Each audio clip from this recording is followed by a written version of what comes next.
What is up, SuperFlex Super Friends? On another SuperFlex Super Friday night, and going into Week 3 of the NFL season. Uh, man, we already lost Christian McCaffrey. It's like we barely started Week 3. I mean, and already losing a ton of running backs. Come to think of it, that San Francisco 49ers situation is going to get awkward. Already kind of there. So yeah, we probably got a lot to talk about. What's up, Corey? Thanks for joining, man. Yeah, we've got a lot to hit on tonight. I believe this one's all for you guys. This is this is meant to be whatever you guys have on your mind. Let's talk about it. You want to do some start sits? I've got rankings for you. If you want to go over, if you want to talk about, waivers, trades, whatever you got, always happy to do it. Whatever you got. I mean, I can, I get to go on SuperFlex Super Show and talk about whatever the hell I want. Even though I really kind of focus on standard operating procedures, I can deviate, and I do quite a bit. So I get to scratch that itch. So this is for you guys. This is your chance to, to ask whatever you want, talk about whatever you want. And I've got some of my own stuff that I'll get to if we have time. But yeah, like I said, this is primarily for you guys and your chance to get your thoughts out there and your questions out there. And we already got one from Corey Dean. What the heck am I supposed to do with Tua and Matt Ryan? Yeah, two very different situations. Tua, obviously the rib injury, and I mean, I think that we've got a plan on that being, several weeks, multiple week injury. Unfortunately, just because, I mean, when you talk about so cracked ribs, and it's affected. It affects the ability to run. It affects the ability to throw. Just kind of affects the ability to breathe more than anything. And so, I think that it's going to be a while. I think we're going to see a lot of Jacoby Brissett here for a little while. So, man, yeah, that one's just kind of a tough loss, and especially the downgrade that you get going from Tua to Jacoby Brissett. That's really hard on. Luckily, we're not. I don't think we were super dependent on any of those pass catchers. That's kind of the good news, But it's still, if you're trying to start Devontae Parker or Mike Gesicki, it really kind of downgrades those guys. I think it still downgrades Myles Gaskin quite a bit, even though we're going to see more of a commitment to the run. It's just so much harder to run into a stacked box when you don't have, the credibility in the passing game. So yeah, that one's a tough one. I mean, we'll get him back. It's gonna take a while. And I mean, I think that kind of worst case scenario, I think Jacoby Brissett is kind of an option for you. Davis Mills, if he's still available, he looked really pretty good last night. I want to say Jacob Eason, but it sounds like Carson Wentz is already practicing. Well, two ankle sprains, like both ankles are sprained, and somehow he's out there practicing. I don't know if they have to just prop him up or something. I don't know how he's doing that, but that's pretty crazy. Matt Ryan is a much different one. I mean, totally healthy and, still good weapons. Calvin Ridley, Kyle Pitts, to a lesser extent, Russell Gage and Hayden Hurst. And now it looks like their best running back is a converted wide receiver. So there should be the ability to throw the ball for Matt Ryan. I kind of think that you got to hang in there with Matt Ryan a little bit. I certainly don't know that you're going to get a whole lot of trade value right at the moment, unfortunately. So, like I said, I think that you're a little stuck right at the moment. Matt Woods asks, is Tannehill different now? It seems like it, doesn't it? I mean, here's what I will say, and it's interesting. I mentioned this on Trade Addicts a week and a half ago, something like that. I guessed it on that show. And we were talking about the Titans then, and I was saying it's interesting how, Arthur Smith kind of ruins two offenses in one move. We went from, a really pretty explosive offense in Tennessee to he takes over the head coaching job in Atlanta, and now Atlanta's offense is bad with him, and Tennessee's offense is bad without him. So, I think that this is just a matter of it's going to take a little bit of time to learn this new system. I think that Tennessee is going to be one of those second half type of teams. In the second half of the season, I think they're all going to be very useful to us.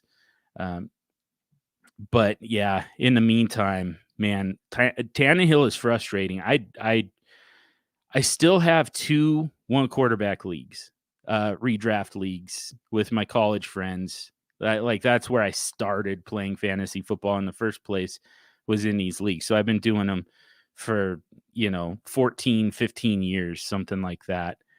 So in those leagues are still going. So this is well before I even knew the SuperFlex existed, because if I had known then what I know now, I wouldn't play in 1 QB leagues. I would just refuse.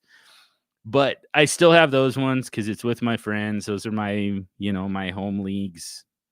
And in one of them, I just dropped Ryan Tannehill outright. I'm just going to stream quarterback. I mean, the late round quarterback theory. I'm going to stream. I picked up Daniel Jones for the week. I think that I trust him a little bit more. As crazy it is to say, I trust Daniel Jones more this week than Ryan Tannehill. So, there we are. In a super flex league, it's a little bit different. Hopefully, hopefully you at least somewhat bought into the idea of quarterback extreme, so that you've got those options at quarterback, and you can, you don't have to just sit back and let Ryan Tannehill ruin your week. But I know that it's not an easy concept to buy in on, and certainly wasn't in the preseason.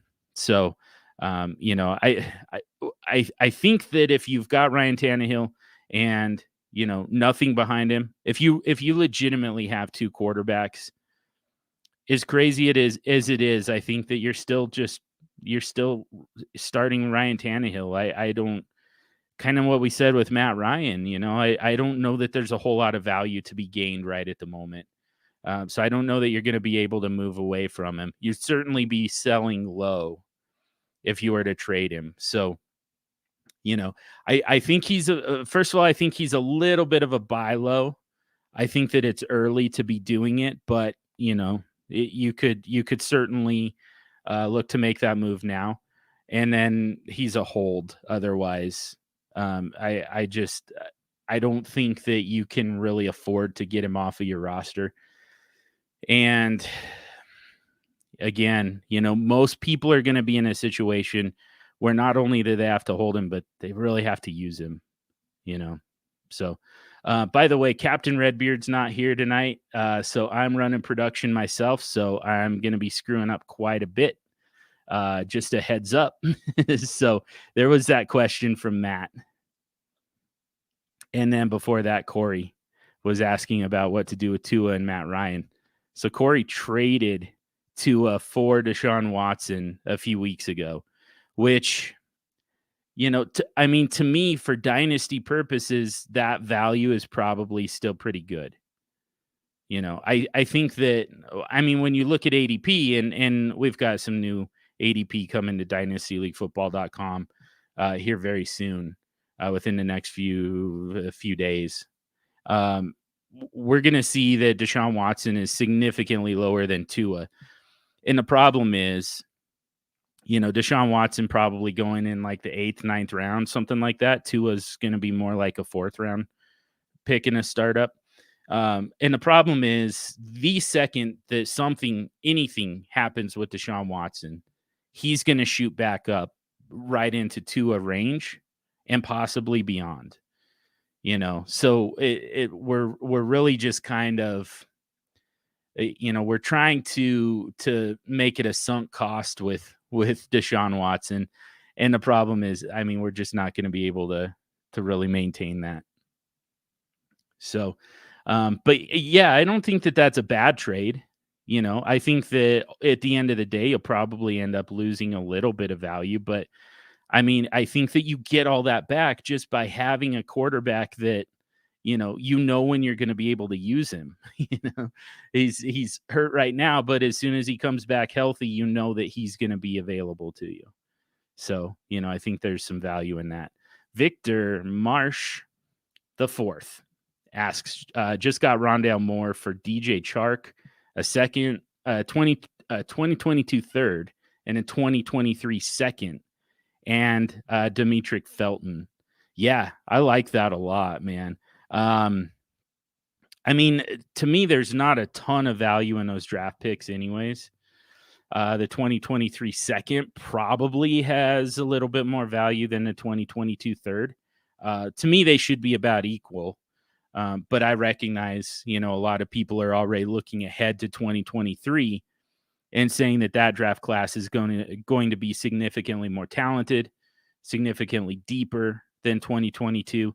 And so, we're really kind of putting their picks right on par with each other. So, I think that that 2023 second really kind of has 2022 second, even though I don't think it should. So that's kind of the most, draft capital that you gave up there.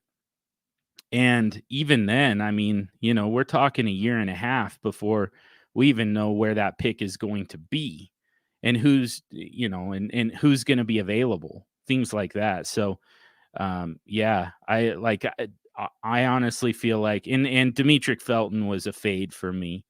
Running back lining up as a wide receiver in the slot because, the slot receiver got hurt early in the game, catches 2 passes, some splash plays, I believe got a touchdown out of it, something like that. A pretty big game catching the ball, but, we know that he's really kind of fourth in line when it comes to the actual running backs. So, to me, that's that's just kind of a throw in. That's a penny, a 2022 third, that's a penny. And then, the 2023 second, that's more like a quarter. DJ Chark's another quarter. And you stacked all that to get $1. So I like that move. 10-teamer SuperFlex. So that gives obviously those draft picks just a little bit more value, but still not nearly enough. To me, that's Rondale Moore pretty easily. And I think that you got a screaming deal there. Matt Woods, Tim Patrick or Devin Singletary this weekend.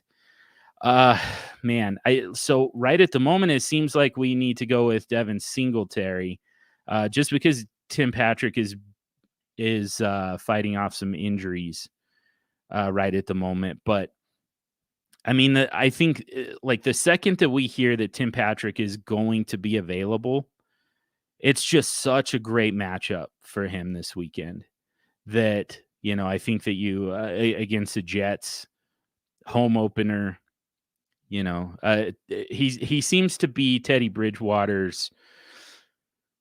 There's a rapport developing with Courtland Sutton, so I won't go as far as to say that Tim Patrick is the number one option, but he's right there. He's right there with Courtland Sutton. He's got Teddy Bridgewater's trust. It's not a very good matchup for Devin Singletary either. So, man, I really hope for your sake, Matt, that Tim Patrick gets a start. I hope that he's able to go because that's it's the difference between those two is night and day. We've been talking lately about how when it comes to setting lineups, looking at matchups, looking at projections, things like that. So much of that, like that, it's pretty important to me to look at that type of stuff. But to me, it's kind of regardless of what your projections look like. I think Tim Patrick has a higher floor and a higher ceiling than Devin Singletary, almost regardless of the the scoring settings. So, I think that you really want Tim Patrick to get healthy and make it into your lineup. Matt also asks, is Debo going to keep it up or should I be selling him now? Yeah, I think, it seems like a lot of people definitely are off of Debo a little bit, kind of looking at a sell high opportunity. I know that I know that the schedule is going to get a little bit tougher. To me, Debo Samuel though is really kind of generally going to be matchup proof because they manufacture touches for him. It's not just it's not like splash plays. Like Tyler Lockett is another one that people have been kind of talking about as a sell high. I'm fine with that. I love Tyler Lockett. But I recognize that, he's been doing this early in the season so far on a lot of splash plays. And we can't count on that. We can't count on those long touchdowns. We don't want to chase long touchdowns. So there's been a lot of that with Tyler Lockett. And, so if you're able to sell him based on the fact that he's one of the top, 5 to 10 wide receivers in the game right now, for fantasy purposes, you do it because it's been on things that he's not going to be able to replicate very often. So, but to me, Debo Samuel that's not necessarily the case. There's been some splash plays still. There has been some, he's getting in the end zone. But you look at it like they're again back to what we talked about at the start. That running game is really just falling apart. It's just really kind of dissolving before our eyes. And now you've got besides the fact that you already lost Raheem Mostert, Jeff Wilson still on IR or PUP, one of the two. Anyways, and Jermichael Hasty is already out. It looks like Elijah Mitchell is probably going to miss this game. He's listed as doubtful right now. Trey Sermon cleared the concussion protocol, so he's going to get the start. But, beyond him, like behind him, right now you've got Kerryon Johnson. Maybe Trenton Cannon gets elevated from practice squad, so there's not a whole lot to do in that offense right at the moment. Other than, rely on that passing game. And it could be Trey Lance time before too long, by the way. When you don't really have a whole lot in the running game, you can make that up with a quarterback who can run. You still need that running game to be somewhat credible somewhere. So I think Trey Lance gives you that where Jimmy Garoppolo does not. So, that's just a theory of mine, just a hunch. But in the meantime, these short screen passes to Debo Samuel and even some handoffs. He actually gets some actual carries from time to time, but those really kind of act as long handoffs. And so right at the moment, Debo Samuel, even though, he's catching passes still, in those screen passes, those bubble screens, he's still catching these passes, but it's really kind of acting as a long handoff. So that's really kind of your running game at the moment. And, but we get it. We get that extra point because he catches it instead of just taking it. So to me, I don't think that it's nearly as unsustainable as a lot of people think. I think that this is really kind of what that offense needs to be, is Deebo Samuel. A lot of Deebo Samuel in the short and intermediate stuff. And, you're still going to get some splash plays here and there. We're not chasing that. But, like, it just kind of comes with the volume. Let's see. Gator fans here. Rondale Moore or Chase Claypool in the flex, full PPR. Let's go with Rondale. Let's go with Rondale Moore. Man, he's like, and I don't want to chase splash plays, and there's been a lot of that with Rondale Moore early on, but part of it is, this is kind of a dream matchup against Jacksonville. So, for me, and then, all of a sudden DeAndre Hopkins might not be able to play, and they're going to move the ball somehow, particularly through the air. Kyler Murray is my quarterback too for the week. The only guy I like better is Lamar Jackson going against Detroit. So, and Rondale Moore is already getting a lot of that. Kind of the same thing as Deebo Samuel, just kind of manufactured touches right at the moment. That's a big part of their game plan. And then if you don't have DeAndre Hopkins, all of a sudden Moore really kind of becomes your wide receiver one in a great offense, explosive offense in a dream matchup. So, I'm finding ways to get Rondale Moore into my lineup anywhere that I can, even when I'm, really pretty deep at wide receiver and with flex options. Matt, what's your take on this Ayuk debacle? Yeah, I don't know. I don't know. I wish I had I wish I had an answer. I mean, the problem is that we've got kind of some precedent, right? With Dante Pettis.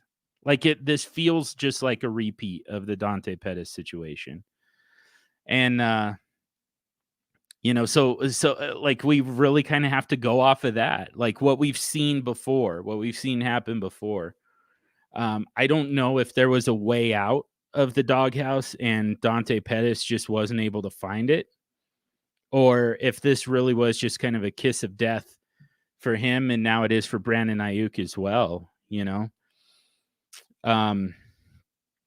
don't know. Like it feels like the type of thing where I don't know that you can do a whole lot with him on your roster. Obviously you'd be selling extremely low if you were to trade him. I mean, if you can get kind of like second round rookie value for him, and I can't imagine that that's possible at this point. I think that's what you would have to do. I mean, I think that I think that there's a way out. I think that of the doghouse for Brandon Ayuk. I think that that's there. It's just a matter of, can he find it? Dante Pettis couldn't. Can Brandon Ayuk? Yeah, I don't know. I don't know, man. I don't like it. It feels like it came out of nowhere. So, what I will say, here's the other nice thing. Here's the other saving grace for Brandon Ayuk a little bit. This is all stream of consciousness. But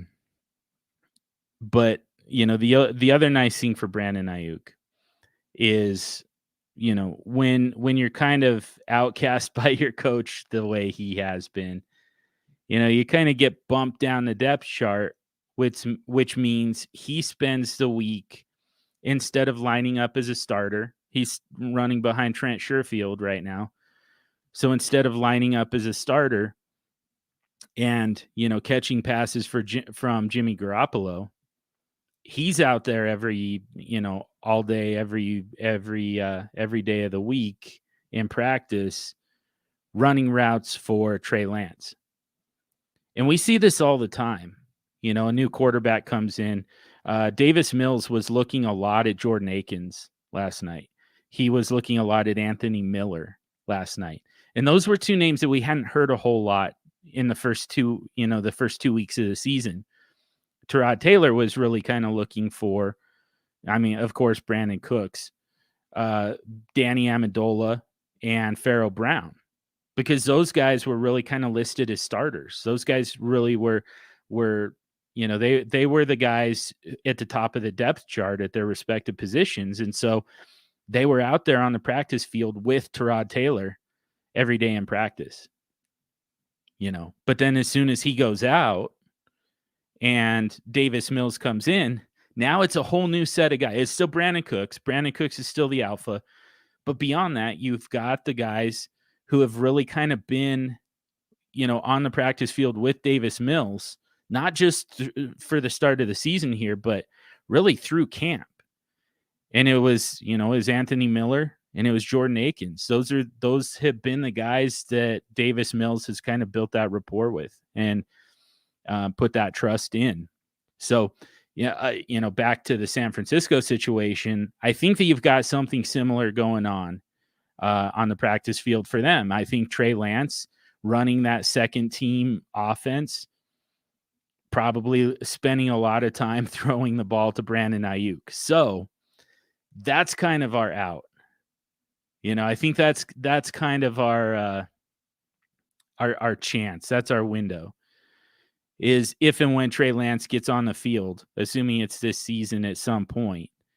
I think that that's where you see the boost for Brandon Nyuk, because that's the guy that Trey Lance is comfortable with from, all these months of practice. Oh man, all that analysis on a guy who, the easy thing is to just say, man, let's just get out. Like this is not a good trajectory for a young player's career. Gator fan, it's tough because I heard Deontay Johnson is out. Yeah, he's out too. So Claypool is definitely a good play. Back to that question, full PPR, Rondale Moore or Chase Claypool. Yeah, Claypool's a great play this week. It's just, to me, you just want pieces of that, because again, Kyler Murray, to me, quarterback 2 overall for the week. And not only that, it's not just the matchup this week. It's kind of been, the momentum behind that offense and behind Kyler in particular. I just think you want as many pieces of that game as you can get, especially on the Arizona side.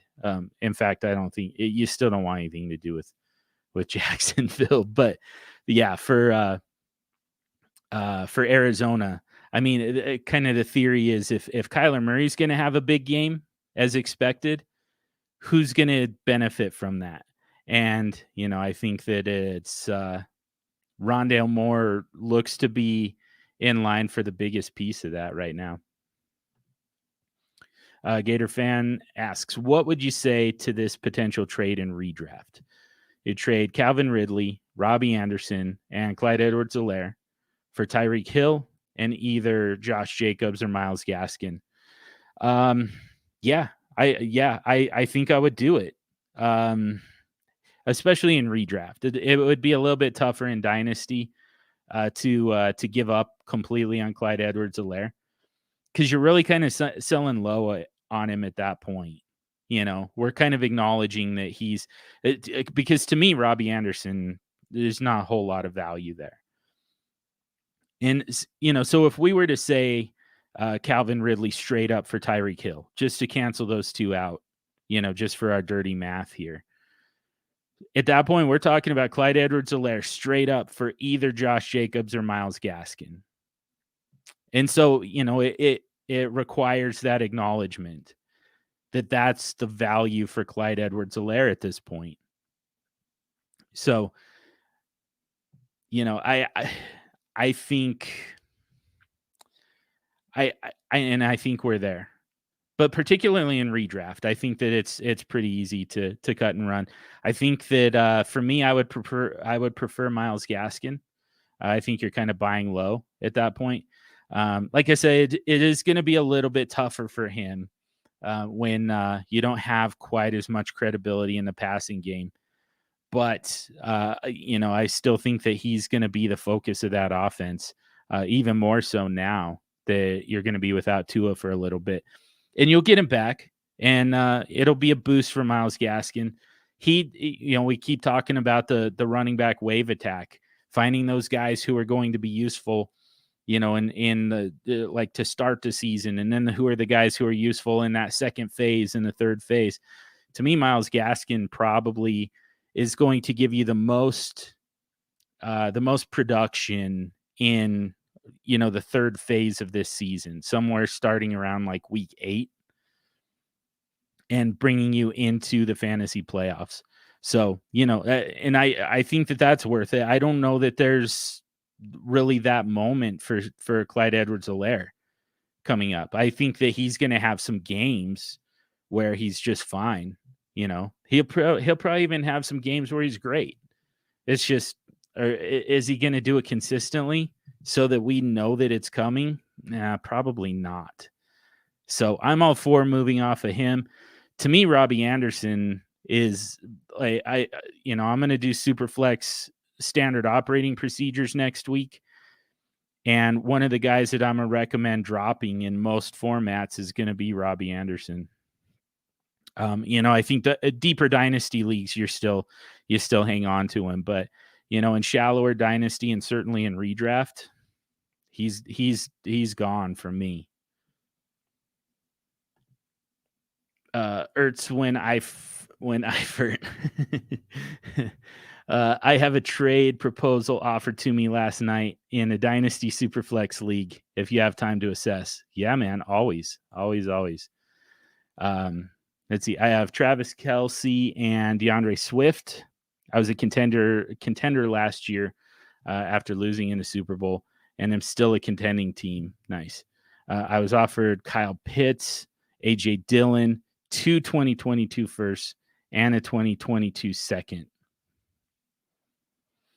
And I assume, let's see, it would leave my running backs with Najee Harris, Damian Harris, Leonard Fournette, Marlon Mack, Latavius Murray, and Ramondre Stevenson. My tight ends would then be Pitts, Logan Thomas, and Kmet.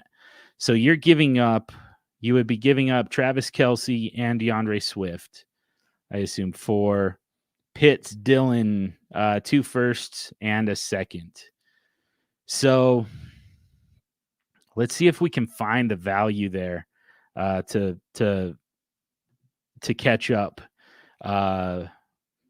So let's again, I like to do dirty math. I like to kind of compartmentalize this.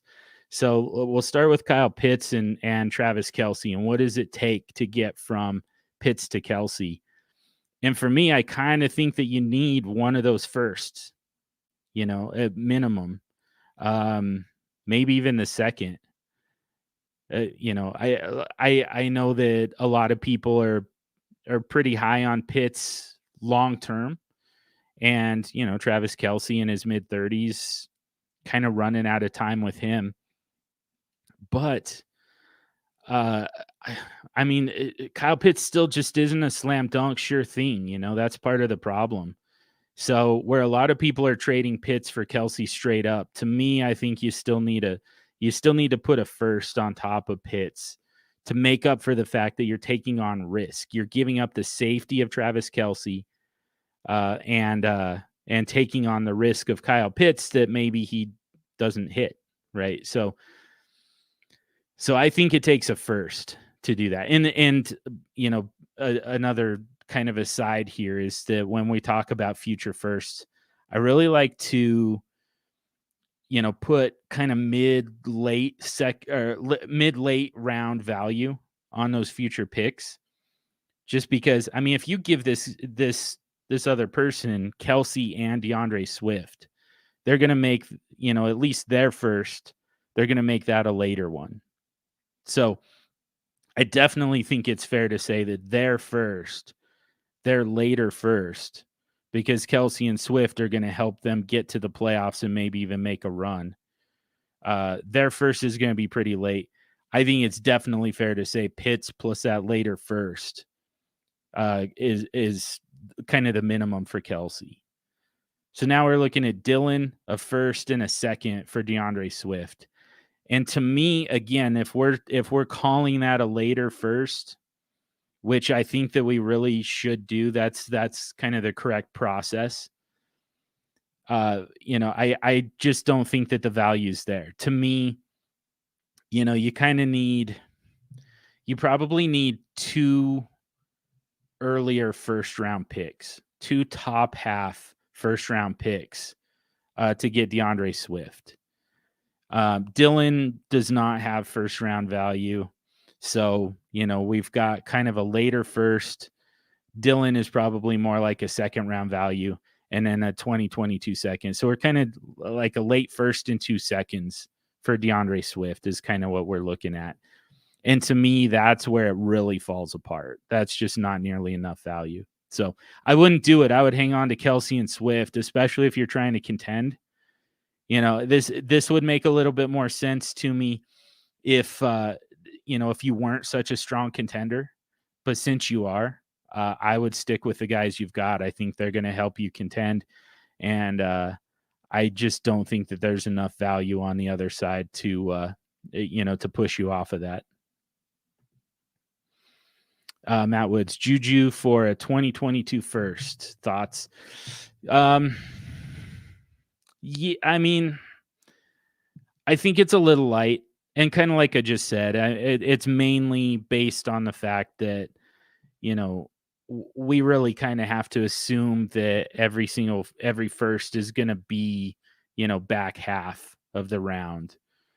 To me, Juju is more like especially knowing that this 2022 draft class is not going to be particularly strong, you kind of think about if you threw Juju in with some of the guys who are coming out this year in this draft class, where's he likely to go? And I think he's probably going to be somewhere around 104, 105. Like that's where that first round pick would have to be in order for that to make sense for me. And to me, if I was going to put a specific pick on, kind of where I value a future first, it's 108. I just assume every 2022 first that I'm being offered is 108 essentially. That's kind of the safe assumption. So, I think it's just a little bit off. It's not horrible. And again, if you wanted to, if you wanted to rebuild, you didn't want to contend this year. You wanted to tank. Here's what we're talking about. If you want to tank and make it look good, I think that trade is just fine. If you want to get rid of Juju because you don't want those points because you want to make your own first into a higher pick, then go ahead and do this. Get that second pick plus you make yours a little bit better. I think that's fine. But as long as you're trying to contend this year, I think that you want Juju or you want way more value than that. Dylan, hey John, would you try to buy low on Brandon Ayuk in Dynasty? I was thinking of offering a 2022 second or Jacoby Myers. Yeah, I think I would. Kind of like I was saying, I mean, like I said, it was total stream of consciousness. This is the first time I really, really kind of talked through that, but I really like the idea of Brandon Ayuk once Trey Lance takes over that starting job. Whenever that happens, I really like the idea of that because I just think that, Trey Lance is on the practice field building that rapport right now with Brandon Ayuk, while Jimmy Garoppolo is still throwing to, in practice every week, is throwing to Deebo Samuel and Trent Sherfield primarily. So, yeah, I think that there's a buy low opportunity here for Brandon Ayuk. It would have to be really pretty low. In fact, I don't know that I would do it for Jacoby Myers. The 2022 second, I could see that. Because again, call it 208. And, what are you going to get at 208 that's better than Brandon Ayuk? Chances aren't real good, especially with this draft class in particular. So, I would do it for a second. I would do it for a second that, especially one that's kind of trending towards being a later one. I would do that for Brandon Ayuk. I think that's kind of the max that I would pay for him right at the moment, I guess. Man, I need to rock through these. I'm falling behind, y'all. This is I need my captain here keeping things rolling, kind of pushing me forward. All right, Dylan, what's Chuba Hubbard worth in terms of future rookie picks in a 12-team SuperFlex Dynasty League? Man, I love Chuba Hubbard. I've been talking about him since the day they drafted him. And, it's also the situation. But, because we saw how good Mike Davis was in relief of Christian McCaffrey last year. Chuba Hubbard is a better back, just across the board, better back than Mike Davis. He's also very, very similar as a runner and as a pass catcher to Christian McCaffrey. Don't get it twisted. He's not as good. He's not as talented as Christian McCaffrey, but he's got a very similar skill set. So I love Chuba Hubbard. That was one of my favorite targets this year. Whether I have McCaffrey or not. I'm big on handcuffing my running backs, but Chuba Hubbard was a guy I was trying to go out of my way to end up with regardless. Just because, felt like Christian McCaffrey. I feel dirty saying this, but it feels like Christian McCaffrey is kind of is on a little bit of a path right now that he's not going to be able to get off of. It's a lot of, little nagging soft tissue injuries, multiple weak points throughout his body, just so much usage over the years without a whole lot of rest. While Dalvin Cook was sitting out for an entire season with an ACL injury and then half of the following season with the compensatory injury, Christian McCaffrey was playing all of every game and taking on that damage. And it just feels like it's catching up with him. So, Chuba Hubbard doesn't really, it's not a huge downgrade in talent, and it's not a downgrade at all schematically to go from Christian McCaffrey to Chuba Hubbard. So, I mean, I think that probably a 2022 second is going to be his kind of consensus value. Even with this, I mean, I think that a lot of people are going to just imagine this being, 1 to 3 week type of proposition here with Chuba Hubbard. I don't agree with that. Even if Christian McCaffrey makes it back within 3 weeks, the chances of re-aggravation of that injury alone are, it's near 50%. And then, there are multiple weak points at this point in Christian McCaffrey's body. So we're going to see something very similar to what we got last year, unfortunately, with Christian McCaffrey, where it went from, miss a little bit of time, come back, re-injure, miss some more time. I think that we're going to see a lot of that, unfortunately. So Chuba Hubbard is going to be their lead back for the majority of this season.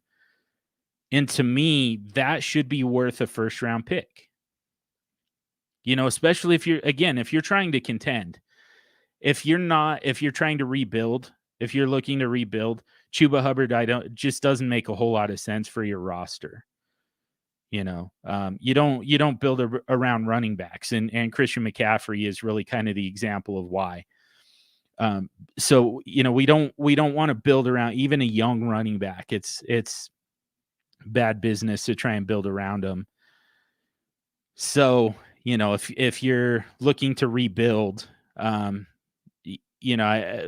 Hubbard just kind of doesn't make a whole lot of sense for you anyways, but he can help you contend.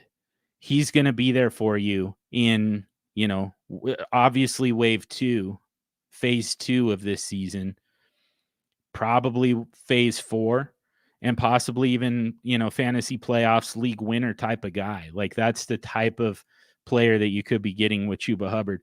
And to me, that's worth a first, especially if I'm going to make it a later first, because I'm eyeing a championship this year. Like I'll give up 112, even for a short-term guy who's going to help me win it. So, and help me make that pick 112. So to me, he should be worth a first. Not many people are going to agree with that, though. I think that most people are going to put him on a second. So, if you're selling him, demand a first. If you're buying him, try for a second, and I think you'll probably get him. Gator fan asks, I will say Robbie Anderson did well when CMC was out last year. Yeah, that's fair. That's definitely fair. Different quarterback. And it's interesting because, there should be familiarity with the quarterback. What the hell is the issue? I don't know. So it's possible. It doesn't make a whole lot of sense to me. Those two just shouldn't really have. There shouldn't really be a relationship between Robbie Anderson being able to produce and Christian McCaffrey being on the field or off the field like that. Those two just should be mutually exclusive. So, but it's certainly possible. If I could see giving him another chance in my shallower leagues, redraft leagues, particularly my redraft leagues, I'm dropping him everywhere. But that's because there's guys like Elijah Moore out there right now on waivers. So, and KJ Osborne is on waivers. So for 1 year, I would still rather have those guys. But yeah, and most dynasty leagues, you're not dropping him. You're just like, man, when am I ever going to be able to use this guy? Skyler asks, what can a rebuilding team trade Darrell Henderson or Tyson Williams for? Do either have value past this year? So I think Darrell Henderson could have value beyond this year. I don't know that he necessarily will. It's entirely possible that they reassess at the end of the season and that their roster audit kind of tells them that, the one of the weak points for this team ended up being running back. I don't think that we can really plan on Cam Akers coming back fully healthy. It's a very hard injury for a running back to come back from. So, it's either Darrell Henderson or, somebody who's not on roster, essentially. To me, Tyson Williams, I don't see a path for him, in 2022. I don't see much of a path for him in 2021, if I'm being honest. So he's getting the volume, but he's still getting vultured. He got vultured on the touchdown by Latavius Murray. Devonta Freeman ended up with the big splash play. He was the most explosive of the three. Like, Tyson Williams is going to have a little bit of an uphill battle just in 2021 alone, sharing that role with multiple other guys. 2022, I don't see it. J.K. Dobbins comes back, walks right back into that role. Gus Edwards as well. Like both of those guys come back, and I think that that's kind of the top two in your depth chart. So, yeah, to me, if you're rebuilding, Tyson Williams absolutely is a good one to sell, because I think, again, there's an opportunity to potentially sell him for a first-round pick, a 2022 first-round pick that looks like it's trending towards, being later. Or, just assume that it's going to be later. I think that, it's going to be worth it to some contenders to trade that first-round pick, for Tyson Williams and kind of bolster their chance at contending here in 2021. Henderson, kind of the same thing. Although I think it's going to be a little bit easier to sell him, actually, just because there is a potential that he's the lead back in 2022. I don't think it's super likely, but it's possible. And it's really hard to conceptualize, like, what it's going to look like next year when they go draft, I don't know, Isaiah Spiller or something, like it's hard to imagine that, but like something like that is likely to happen. And, it's just going to kill Darrell Henderson's value. But right at the moment, you are able to kind of sell him based on the idea that there's certainly short-term production to be had and possibly some long-term as well. I think people are going to spend a little bit more based on that long-term upside. Zach, Dynasty 12-team, 1 quarterback. I trade Trevor Lawrence, Antonio Gibson, and J.K. Dobbins in a 2022 second. Receive Pat Mahomes, David Montgomery, and Khalil Herbert and a 2022 third. Thoughts? This is tough because generally speaking, I don't like in 1 quarterback leagues. I don't really think that there's much of a reason to upgrade quarterbacks. And in order to do it, you have to give up quite a bit. Like I'd rather have Antonio Gibson than David Montgomery. And then it just kind of falls even farther behind from there. J.K. Dobbins easily over Khalil Herbert. And 2022 second, obviously, over a 2022 third. So it's a ton of value that you have to give up just to upgrade from Trevor Lawrence to Pat Mahomes.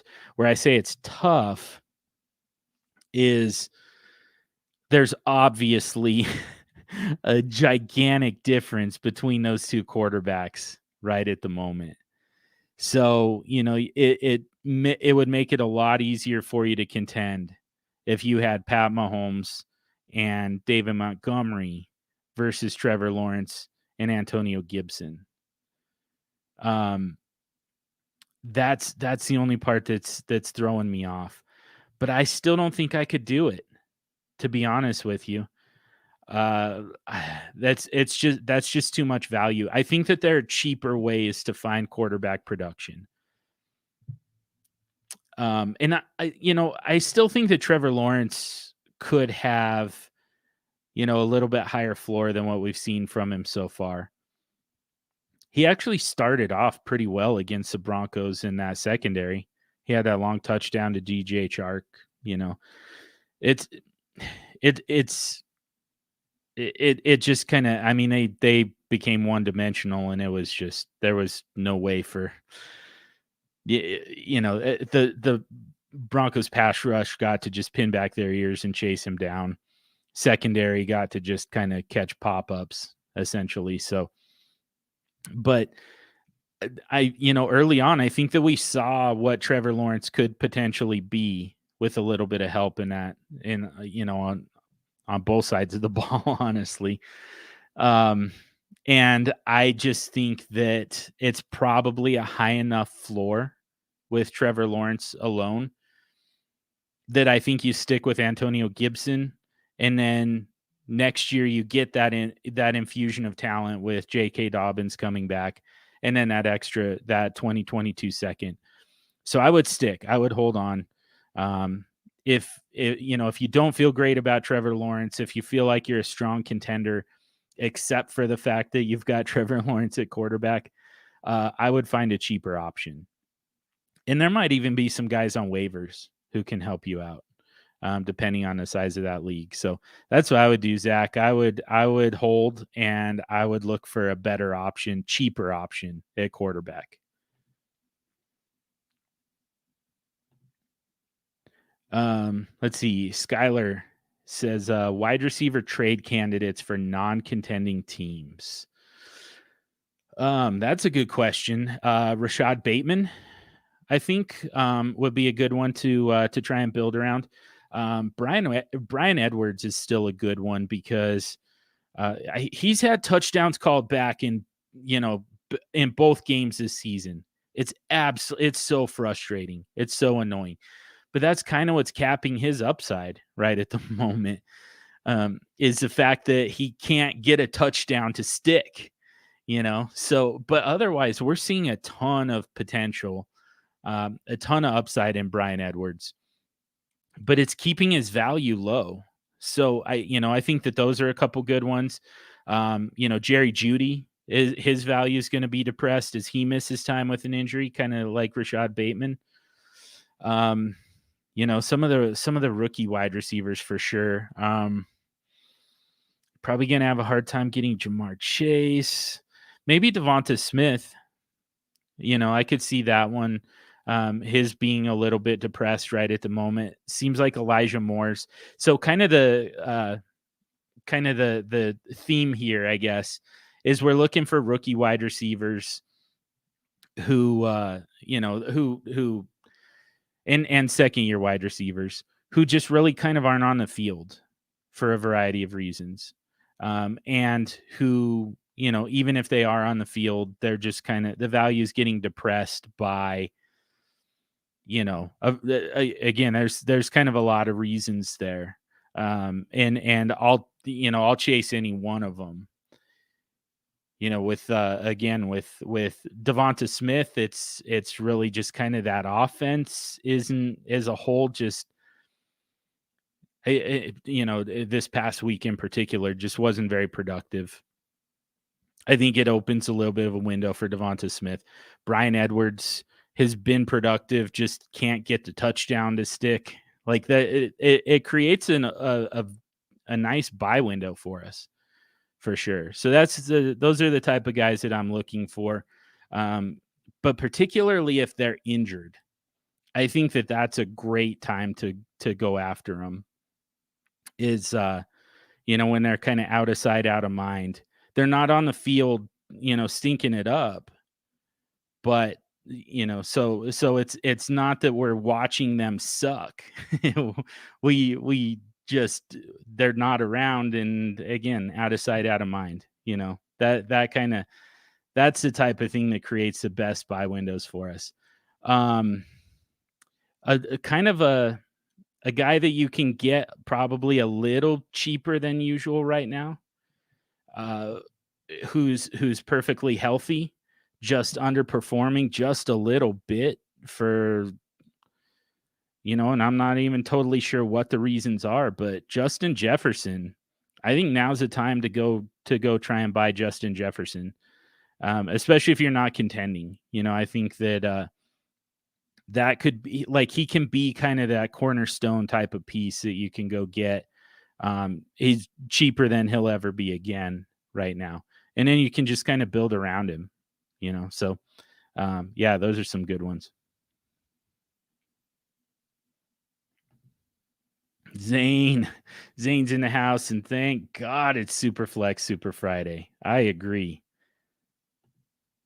Matt says the looming end of Ben has me nervous. Yeah, I agree, man. He looks like he's already there. I always talk about, because I'm a Denver Broncos fan, so I had, we got Peyton Manning here at the end of his career, and it was so fun to watch him for the first 2.5 seasons basically.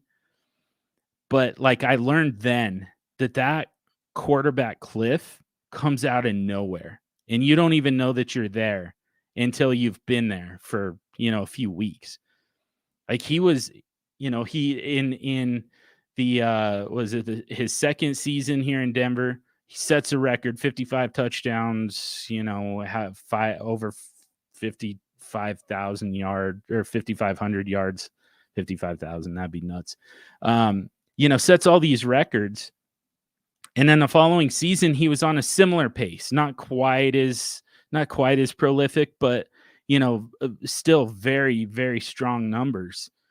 He looked like he was on pace for, 45 touchdowns, something like that. And then just out of nowhere, a game against Buffalo that they were supposed to just annihilate the Bills. And he was just completely useless that game. And we were just like, I mean, is he hurt? What's the deal there? And then just never again. We never saw, Peyton Manning at his full capabilities. We never saw it again. We're just like, what the hell happened? It's like somebody flipped a switch, you know? I think that we're going to look back on Ben Roethlisberger's career and we're going to say somewhere near the end of 2020, somebody flipped that switch on him. And yeah, we're just never going to see full Ben Roethlisberger ever again.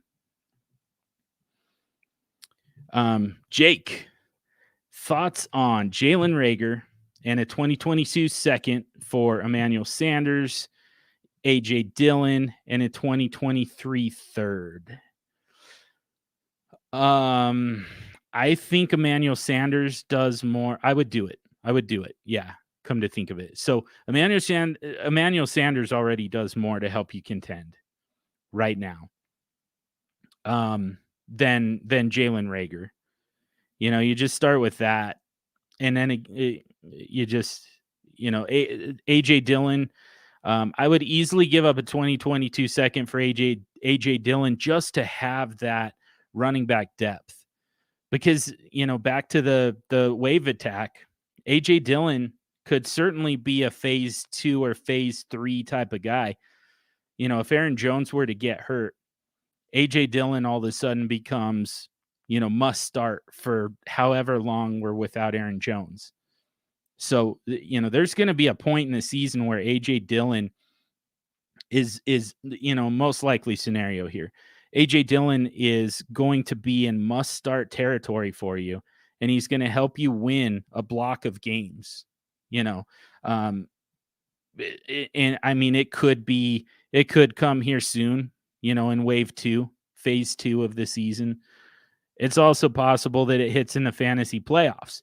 And I just like having a bunch of running backs available, you know, for each one of those phases, just to make sure I've got some guys who are ready for me, you know, and who are going to help me win those games. And even better when it's the guys who end up helping us in the fantasy playoffs. That's always a huge help.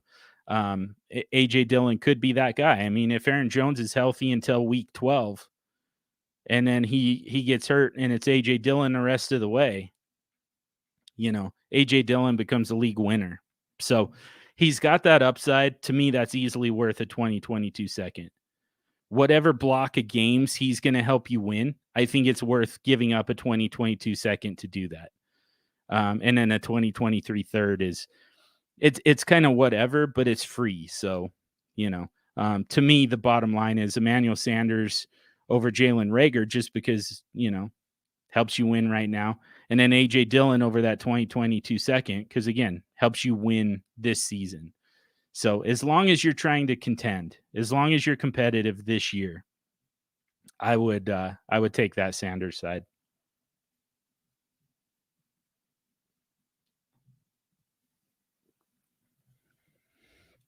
All right, Zane, what do we got? Single quarterback league.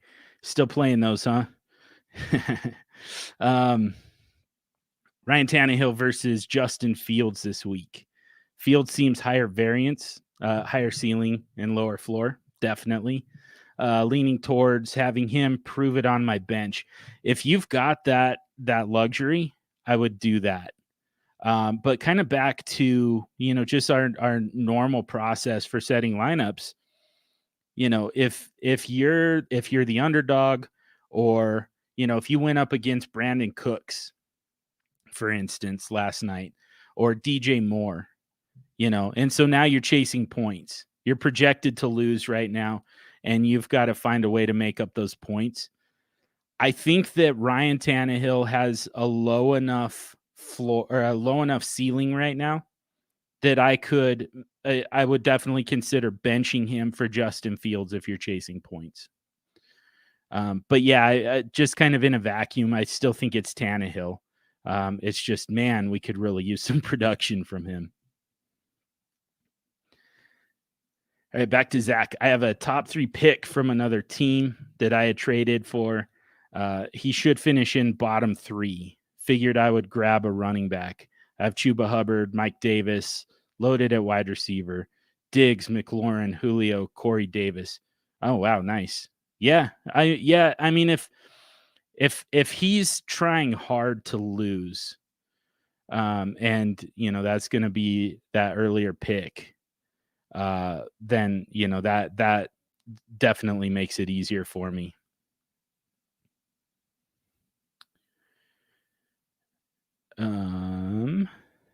Let's see. Dylan, do you think Hollywood Brown's breakout is for real? He's one of my favorite players. I need an unbiased opinion. Yeah, ish. Ish. To steal a word from my man, Double G Gabe Gearing, or at the FF Man Bun, or at the open bar. Yeah, I think it's real ish. Not having Rashad Bateman out there, I think is I think that Hollywood's kind of benefiting from that right at the moment. I kind of think that Rashad Bateman is probably more of the alpha type of guy than Hollywood Brown is.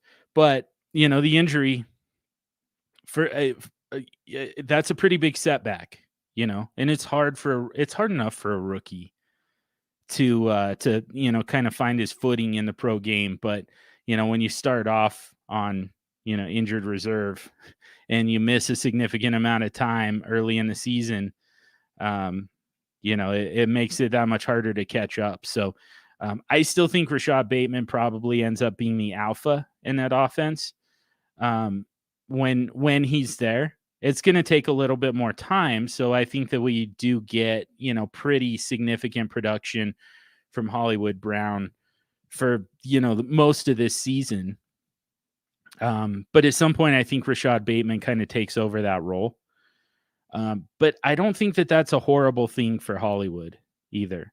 I think that he's still going to benefit from, he's going to see softer coverage if and when Rashad Bateman becomes, what I'm proposing.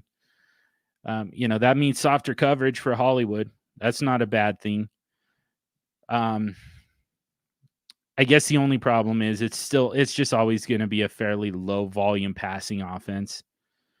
But yeah, I mean, everything that you're seeing from Hollywood Brown, like this was all well within his potential.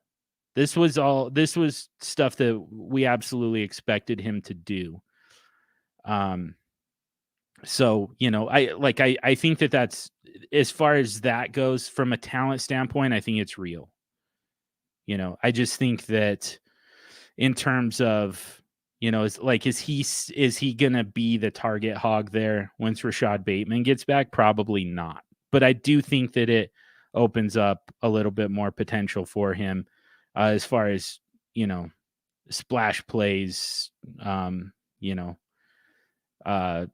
touchdowns, less volume, more productivity, essentially. So, it's kind of a trade-off, ends up being a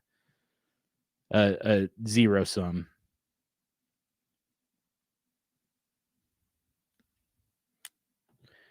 Let's see, Zach pulled the trigger last night, looking to win this year. I gotta be honest, I forgot what this one was. This is why I need the captain here. Okay, it was Trevor Lawrence, Pat Mahomes trade. So you went ahead and got Mahomes, which, I mean, like, you're never gonna, you're not gonna regret having Pat Mahomes in your lineup, ever. Like, he gives you such a high floor, that that position is really just kind of covered. So that's the upside of it. I think that I still think that you probably gave up a little too much value, going forward, but it's kind of, I don't know. Pat Mahomes is kind of like, to me, it's like he's like basketball shorts, gym shorts. Like, I've never bought a pair of gym shorts and regretted it. Like, and I've never traded for Pat Mahomes and regretted it, like, in any format. I've always been like, you know what? There's significant value in just putting that guy in. Like, it works great in one quarterback leagues to stream quarterback. You can do it in SuperFlex too. It's just a totally different process, but it works great to do that. But man, sometimes you just want to be able to just set it and forget it. It's at least some of the positions, at quarterback and at tight end. If you don't have a tight end premium, you don't want to have to think about that. Kind of like Mark Zuckerberg with he's got like just a million of the same outfit, that same sweater or turtleneck or whatever it is that he wears every day. Like he's got that same thing, the exact same color, so that he never has to think about like, what am I going to wear today? So he's able to avoid decision fatigue. Like there's value in that, right? There's value in just being able to say, all right, Pat Mahomes, when he's not on bye, he's my quarterback. I don't have to fight everybody for the quarterback of the week on waivers. I don't have to, I don't have to spend all my time just looking for a quarterback who can keep me in the game. I've just got the guy who's always going to give me enough points for me to be competitive, and I never have to think about it. So there's value in that. He said, thanks for the input, though. Your show rocks. You rock, man. Thank you. I appreciate it. I appreciate all you guys. This is always fun. This is always something I look forward to all week long. So, yeah, it's just fun to talk about this stuff with you guys. I appreciate it. Gator fan says, in redraft, do you think a fair offer for Nick Chubb and Austin Eckler is about the same in redraft? Yeah, I roughly. Yeah, I think so. Yeah, I mean, they both have kind of unique strengths and differences that I think really just kind of do add up to the same basic value. And honestly, that's dynasty as well. Dynasty redraft, kind of regardless. I think that those two should be very, very even value wise. Zane, DST streaming. How viable are the Titans in week 4 and 5 versus the Jets and Jaguars? Matchups are great, but Titans D looks horrible. Do the matchups trump the quality of the D? Kinda.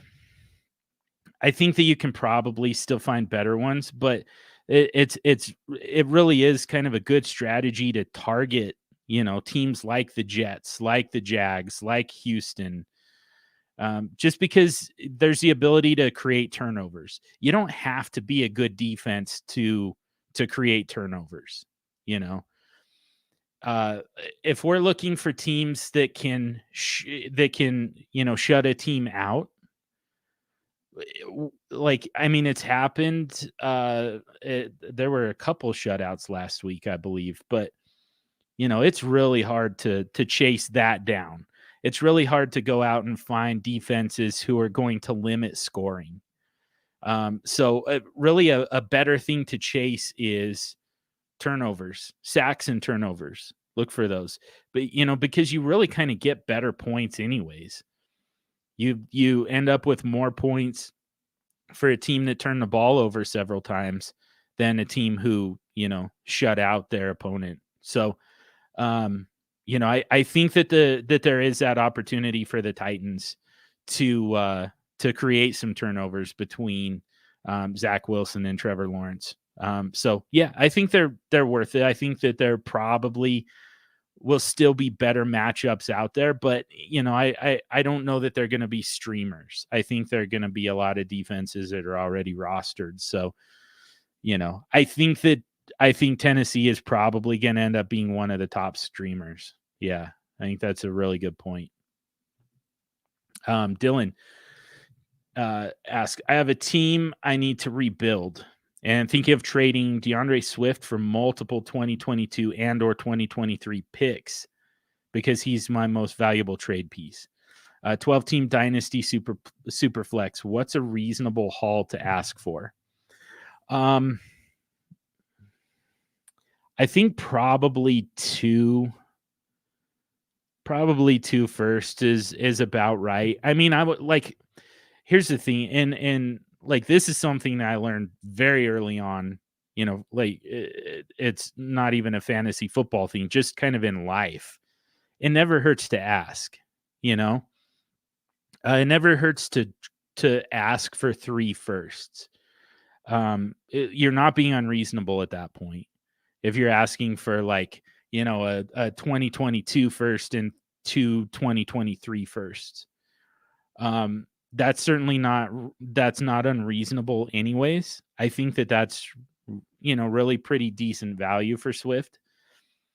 I also think that, starting kind of high makes it easier for you to negotiate down to his actual value. So, as far as if you're strictly after picks, I would start with 3 of them. I would ask for 3 of them, and then knowing that, I would accept 2 of them. I would trade him for 2 future first round picks. But yeah, I would. My offer would be 3 of them, and that way, there's a possibility that you get, you're able to negotiate from there to where you get those 2 firsts plus maybe a player with some upside, young wide receiver with upside, essentially. So, I think that you have a better chance of getting that if you start high, and it's very rare that that a trade offer is so over the top that it just kills negotiations. And I don't think that that's that. I don't think it's over the top. I think, it's probably just going to be a jumping off point. So I think it's just going to help you extract a little bit of value. But yeah, in a vacuum, I think probably 2 firsts is about right for Swift. Zane, yeah, questions were for my long-running keeper league established in 2006. Still one quarterback with a kicker and a defense. Yeah, man, like I said earlier, I still have a couple of those too. One of them, I'm the commissioner, and I can't get those guys. They're a bunch of fantasy football purists. I can't get them to try a SuperFlex. I can't get them to get rid of the kickers or the defense. And I managed to talk them into a tight end premium once for one season. And then I drafted Travis Kelsey and I want to say Hunter Henry and just destroyed them every single week with that tight end premium. It was only a 0.5 point premium, but I had Kelsey starting and then Hunter Henry, I think it was, in my flex spot. We only have one flex. And I was just destroying people every single week. And they were just like, yeah, no more tight end premium, no more, anything beyond what they consider to be mainstream. So if I had any chance of getting rid of kickers, defenses, and adding a super flex, I killed it by dominating them with that tight end premium, unfortunately. Dylan, yeah, man, thank you. Always good to talk with you, my friend. Would you start the Cardinals defense at the Jaguars or the Raiders defense versus the Dolphins? I think I'm going to go with the Raiders this week. Like I said, to me, I felt like Trevor Lawrence started off pretty strong against a much better defense than what the Cardinals can present. It did break down when they made him one-dimensional and when he had to start chasing points and had to throw the ball. That did make that led to some turnovers, and I think that there's that potential there. But man, Jacoby Brissett is just like he's not even like there's just like no upside to Jacoby Brissett. It's just like a bunch of short range passing and some turnovers, I just don't see a way for Miami to really move the ball on the Raiders. And I still think that there's opportunities for sacks and turnovers, which again is really kind of what I chase when I'm looking at defensive streamers. So yeah, I think Jacoby Brissett is really kind of a gift to those DST leagues. And I think the Raiders are going to be a very good start against him. So yeah, that looks like that's it. I finally got caught up and answered all the questions. You guys definitely have some time if you want to fire some more at me. In the meantime, though, I've been promising. I teased this last week. I've been promising this to one of my friends, one of my super friends, SuperFlex SuperFriends, Nathaniel Bro on Twitter. He asked me. So here's the backstory. Got in a big argument on Twitter because I was talking about handcuffing running backs. Analytics Twitter doesn't like that, so they come after you really hard. And part of it is because that's a pet issue of JJ Zacharyson. And Nathaniel Broughton, pointed that out to me. He said, "You're taking on JJ stands here." And I was like, "Yeah, I know. Late round quarterback guy, quarterback extreme guy." Like there's kind of a lot that JJ and I and I've had JJ on multiple podcasts. I always come away from it not only having learned something from him, but also just really enjoying the conversation. So it's not anything personal against JJ at all. I just end up on the opposite side of several issues from him on a lot of different things. And so when Nathaniel brought that up, he pointed that out, and I kind of said, yeah, I really should at some point I need to focus on the things that I agree with him on. One of them is that I don't think rankings are very useful. And I know that JJ has talked about this as well. So he asked me to expand on that thought. He DM'd me later and said, can you go on one of these shows and talk about rankings and why you don't like them? And so I want to do that. And I know that we've got some more questions, and I'll get to them in just a second. I'll try and rush through this, but I also think that it's kind of important, because it's really kind of regardless of if we're talking about rankings for the week to help you set your lineups, or if we're talking about rankings for the season to help you build your roster. In both cases, I just don't think that those rankings are particularly useful. I put together weekly rankings. I've got my dynasty rankings at DLF at dynastyleaguefootball.com, but I also I tier them because I think that that's very important. And that's an opportunity for me to kind of send a message to you that, it's not that you have to get this player. Like there's context involved kind of regardless. Right. So let's talk just about the rankings for team building. Let's start with that. And why I tier them, just because, what rankings kind of imply is regardless of your team needs, regardless of your team build so far, like it really just kind of makes it look like this is the guy that you take here. When your pick comes up in the, at the end of the third round, you take this player, you take, and in a super flex league, let's call it Austin Eckler. I don't know if he was quite making it that far, but probably, yeah, he should have been in that late third round range. It's saying that you necessarily need to take Austin Eckler. There were like, for some people anyways, it would be something like Austin Eckler, AJ Brown. Actually, let's use that example instead. Let's say AJ Brown. You necessarily needed to take AJ Brown at the end of the third round. That's like, if you just looked at rankings, that's what you would see. This is where you take AJ Brown. Well, there's a lot of context there that just totally gets left out by those rankings. And, among them is the fact that, hey, maybe you took Derrick Henry with your first round pick. Like, do you necessarily all of a sudden AJ Brown doesn't make a whole lot of sense for your roster, right? The other thing that kind of happens is, I mean, we see with these position groups that they're with the wide receivers. This is why I like the AJ Brown example. Wide receivers, we could get just as good of players later.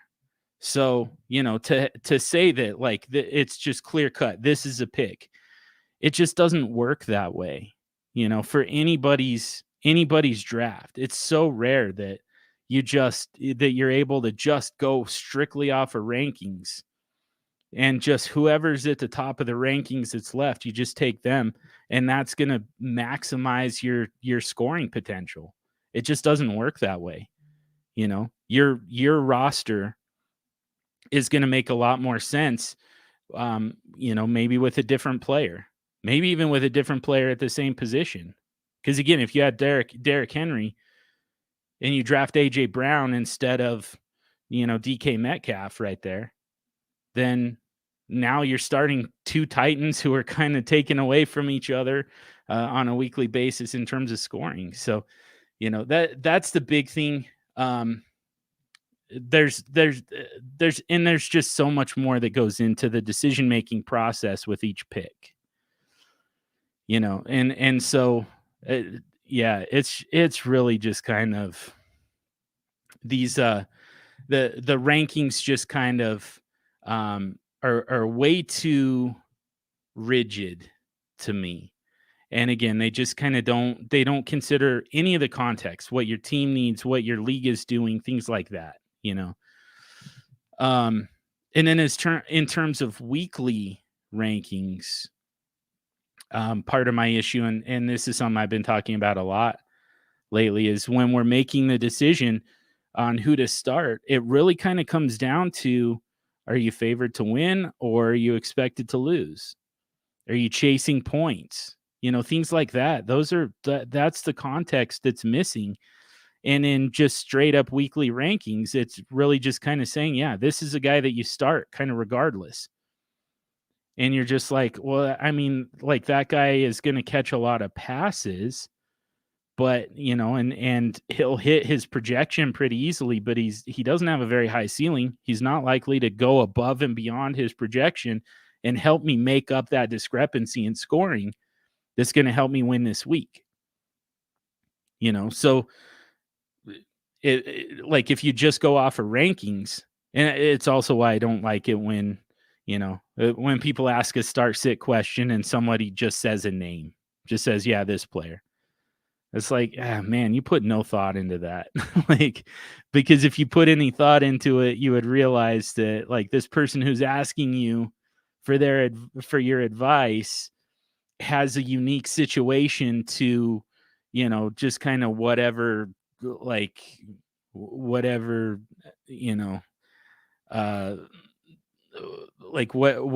consensus type of opinion you think people actually need. It's most of the time there's some actual context that needs to go into that answer. There's some context that needs to go into the question first. It needs to start with, what do you need? What do you need to chase points? Do you just need somebody who's safe, who's going to help you protect the lead? And rankings don't help with that. Projections do a slightly better job of that. But, you really just kind of need to, you need a tool, and I don't know what it is, but you need a tool that helps you, that communicates that context essentially, and helps you sort through that context. And that's kind of regardless of what the rankings are for. That's why I like tiered rankings a lot when we're talking about drafting. I like being able to tell you, my number 2 quarterback is Kyler Murray, but you don't have to get Kyler Murray. If you get any of the guys in this tier, there's these 5 quarterbacks right here, You get any of those guys, you're gonna be just as well off as if you got Kyler Murray. You'll be just fine with Josh Allen if you miss on Kyler Murray, you know? And like so on, like all the way through your draft. And that context really kind of builds up as the draft goes on. In the context in setting lineups as well. It just kind of builds up as the week goes on. And there's just kind of no way to communicate that context. Certainly not with rankings. So anyways, not a great job of explaining it. Tried to get through it quick and failed miserably because I wanted to get back to you guys' questions. But yeah, I just wanted to talk about that a little bit for Nathaniel Broughton. And I know that JJ Zacharyson would give a very similar answer, maybe a little bit more eloquent.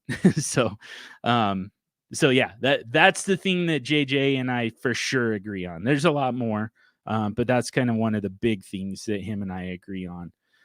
And that's why I said I should really just tweet about that more, so that I don't have analytics Twitter coming after me all the time. Let's get back to your questions. Gator fan, Calvin Ridley and Chris Carson for Justin Jefferson and Nick Chubb. Is that a fair trade? No, I don't think it is. If you're getting the Jefferson side, I think you're winning by a fair amount. And I love Chris Carson, but I'm not disillusioned and to a point of saying that him and Nick Chubb are on the same playing field. Nick Chubb is a superior running back to Chris Carson. And now Chris Carson's starting to lose work to Travis Homer. They're taking Chris Carson off the field particularly on passing downs for Travis Homer.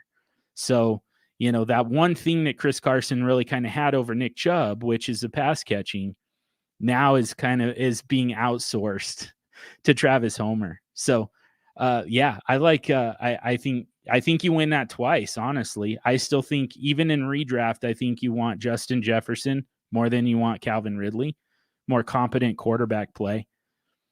And I think you want Nick Chubb over Chris Carson. So yeah, if you're getting that side of it, I think you're winning that twice. It's not a horrible trade to a point where I would, I would pound the table for an overturn. If I was a commissioner, I wouldn't overturn that. But no, yeah, to me, that Jefferson Chubb side wins pretty handily. Dylan asks, if Henderson is out this week, would you rather start Michelle versus a Bucks or Javonte Williams versus a Jets? Half PPR redraft. So yeah, kind of back to the whole thing. Are you favored to win at this point, or do you need to make up points? Because to me, Javonte Williams has a much higher ceiling than Sony Michel. It's not a great matchup for Sony. We know that. Javonte Williams is in a pretty good situation. He just gives up so much work to Melvin Gordon. But I mean, he if he's able to wrestle away some work, or he's able to break some long runs, he ends up with a much higher ceiling than what Sony Michel has. But because he has to share the job with Melvin Gordon, and Sony Michel would, for the most part, have that job to himself, I think Sony has a higher floor. So if you're protecting a lead, just trying to hit your projections, you don't need to go above and beyond that. As long as you hit your projections, you're going to win. Unless, they're able to chase down some extra points. Your opponent's able to chase down some extra points. But if that's the case, if you're the favorite, you're just trying to protect it, or, maybe you had DJ Moore last night, and now you're, maybe even that combo of DJ Moore and Sam Darnold. I'm facing that in a few spots, and now I'm looking for some upside. But if you had those two guys, and now you've got a nice, safe, comfortable lead, I'd go with Sony Michel. I think he protects that for you the best. Zane asks, with QBX, are you rostering backup quarterbacks? Heineke and now Fields gets me to 5 starters. Herbert, Wentz, Zach Wilson are the other ones. Any value in keeping Mariota, Huntley? Took them in late in the startup draft. You can. I would hang on to Mariota. And I always think that there's a little bit of value in handcuffing guys like Carson Wentz in particular.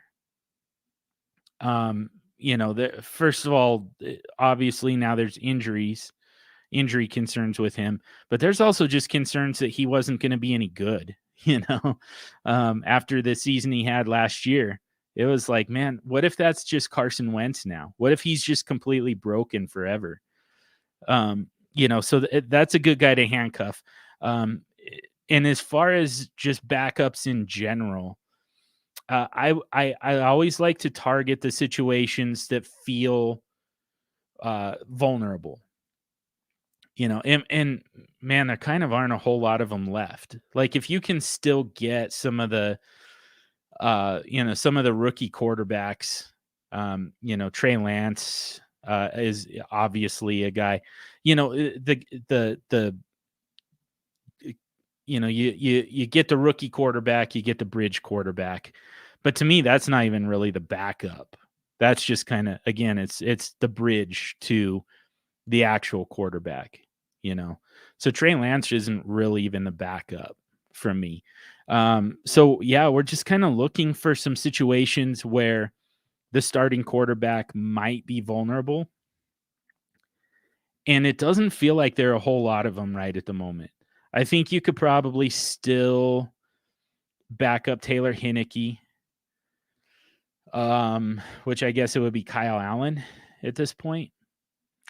I think Jameis Winston probably is at least somewhat vulnerable. Not likely to lose his job, but it's possible.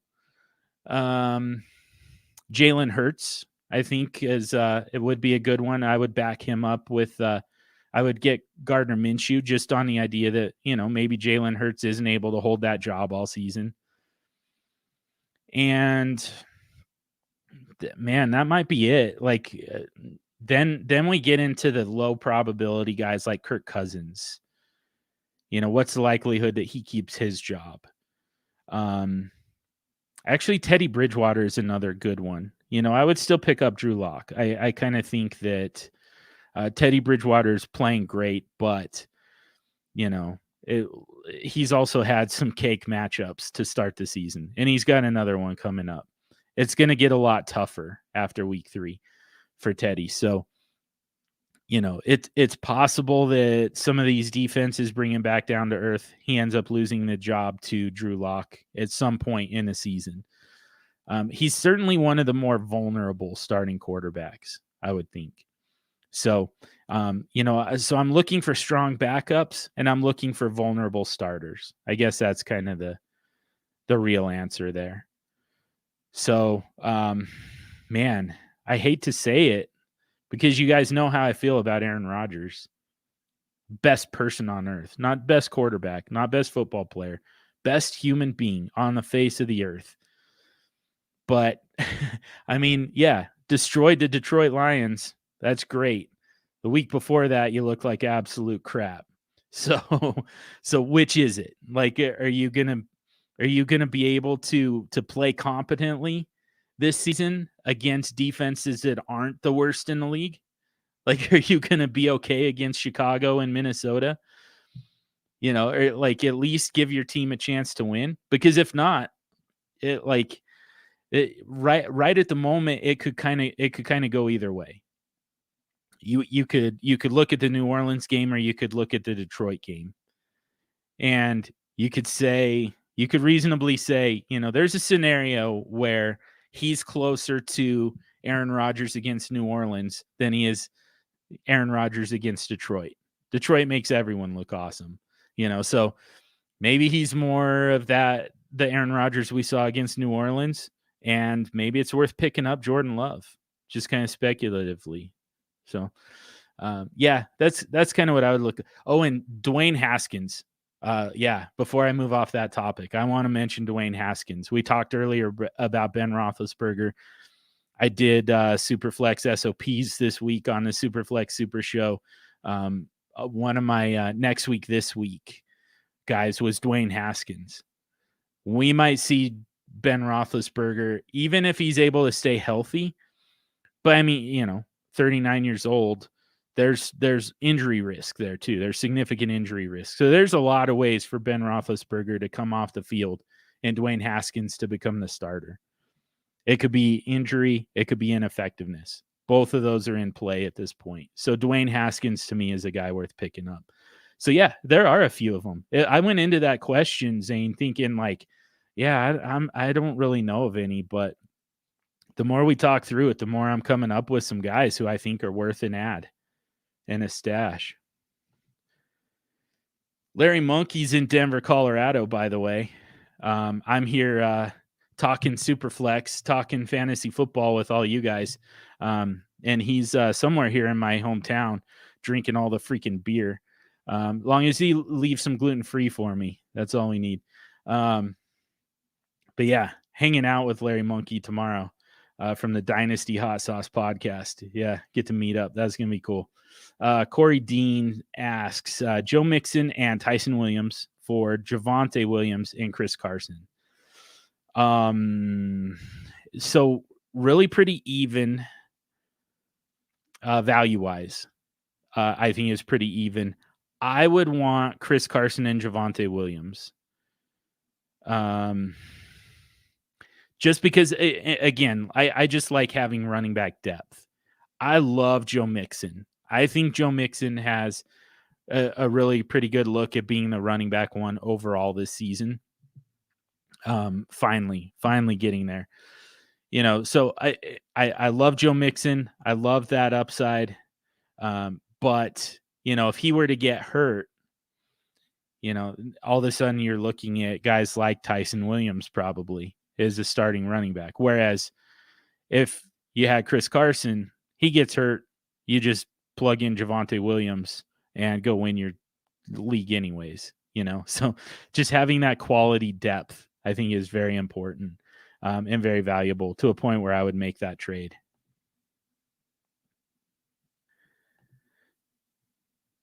Yeah, Zane, have a great week 3 to you as well, man. All you guys go kick some ass this week. Dylan, thanks for the rankings discussion. Hell yeah. Didn't mean to rush you, just doing my part with questions. No, I love it. I didn't feel rushed necessarily. It was more, I was just excited to get back to the questions. That's why we're here. We're here to have a discussion. I can, like I said earlier, I can go on SuperFlex Super Show when there's nobody around and I can just rant about whatever I want for as long as I want. But this one is meant to be two-sided, or the multi-sided. This is meant to be a discussion between all of us. And I don't want to just sit here, up on my soapbox and pontificate about the evils of rankings. So yeah, I appreciate the questions and I get excited when I see questions that I can answer. But I'm glad you're enjoying the show, man. I enjoy it. I always have a lot of fun doing this. Gator fan, 2-parter. Nice. 1, what would you need to be put on the Chris Carson side? There we go. To make it more fair. And 2, would replacing Carson with Jonathan Taylor be better? Let me look at that one again. So Ridley and Carson. Instead, we would make it Ridley and Taylor. Yeah, Ridley and Taylor, I think, is fair. Ridley and Taylor for Jefferson and Chubb. I think that's dead even. If you were to leave it as Ridley and Carson, I think you probably need a second-round pick type of value. I would actually rather have it be the player equivalent to a second-round pick. I would probably want another running back primarily. I think that it's virtually a lateral move at wide receiver, Ridley to Jefferson. Um, Carson and Chubb, so it's not a lateral move in terms of production or in terms of value, but it's a lateral move in that Chubb comes out of your lineup, Carson goes in, you know. So getting bench depth at most positions doesn't do a whole lot of good for us. You know, just throwing an extra person on the bench doesn't do a whole lot of good unless it's a running back who's got a path into your lineup. So, you know, I would look to add a running back with kind of second round rookie pick type of value. I think that's what we put Tyson Williams on earlier. You know, so guys like that, guys in that range. Trying to think of some more good examples of that. Myles Gaskin, maybe that might be a little too strong. Man, let me think on that. Let me try and come up with some more names for you that would be that would work there. Dylan asks, how worried about Tua are you long term? I'm thinking about trying to get out for a future first and second, or even just a future first in 12-team SuperFlex once he comes back healthy. Yeah, I'm still not. I'm not worried. You know, I think that, I mean, so broken bones, first of all, you know, not predictable, not predictive. They heal just normally, you know. So he's got cracked ribs. So it's not the same as a soft tissue injury, you know, like even like a sprained ankle, for instance. Like you sprain your ankle once and you're more likely to sprain it again. You know, it just becomes a little bit more weak and a little bit easier to sprain it again. But skeletal, and I mean, here I am again talking like a doctor, and I'm certainly not. This is all just stuff that I've kind of picked up along the way from people who know this stuff better than I do. So I'm really just kind of regurgitating information that I've absorbed over the years. This isn't anything that this isn't me reciting a textbook or anything. But yeah, it's it's stuff that's skeletal. I mean, it heals just as normal, if not a little bit stronger than it was. So he's not likely to break his ribs again. And so, you know, I don't think we have to worry about the injury. True, it's more the Watson rumors than the injury that worry me. Also don't think he's looked great when on the field. Yeah, that's kind of true. I don't think he's looked bad. But yeah, I mean, he's definitely, you know, lower third of the NFL in terms of NFL, you know, starting quarterback power rankings. I'm not worried about the Deshaun Watson thing. You know, I think that a couple things. You know, first of all, I think if they were going to trade for Deshaun Watson, I feel like they would have done it by now. You know, I don't know that anybody's going to make that trade for Deshaun Watson, because so the problem is he's not on the commissioner's exempt list because he doesn't have to be. They're just deactivating him every week, so the commissioner doesn't have to make a call. And the problem is if someone were to trade for him and then activate him, then the commissioner has to make a decision, and it likely lands him on the commissioner's exempt list. And then you just traded for a quarterback that you can't use, you know? And I don't think that anybody's willing to take that risk. So I don't think that Deshaun Watson's going to get traded. I certainly don't think he's going to end up in Miami. Like I said, I think that if that was going to happen, they would have done it by now. But here's the other part of that is if that did happen, all that means is Tua likely goes to Houston in return for Deshaun Watson. Like Tua, you know, plus something, most likely, goes to Houston. And now Tua becomes a starting quarterback for Houston.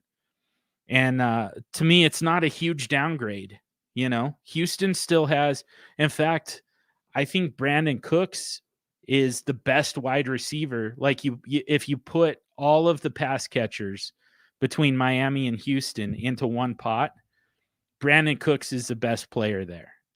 So Tua actually gets an upgrade as far as that goes. You know, the offensive line isn't quite as good in Houston.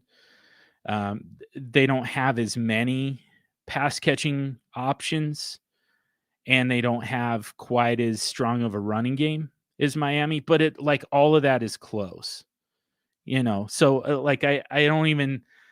I wouldn't even say that it would be a downgrade in situation for Tua. So I think he would be fine even in that scenario that, again, I just think is kind of unlikely.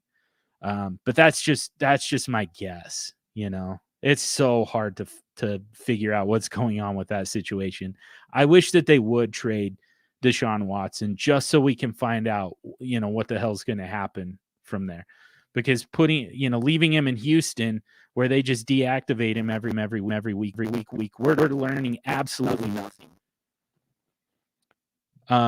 Gator fan, would you be happy with having Fields as your second quarterback in a 2 QB league, or would you trade for someone else? And if so, who would be a few names? My 3 quarterbacks right now are Kyler Murray, Zach Wilson, and Justin Fields.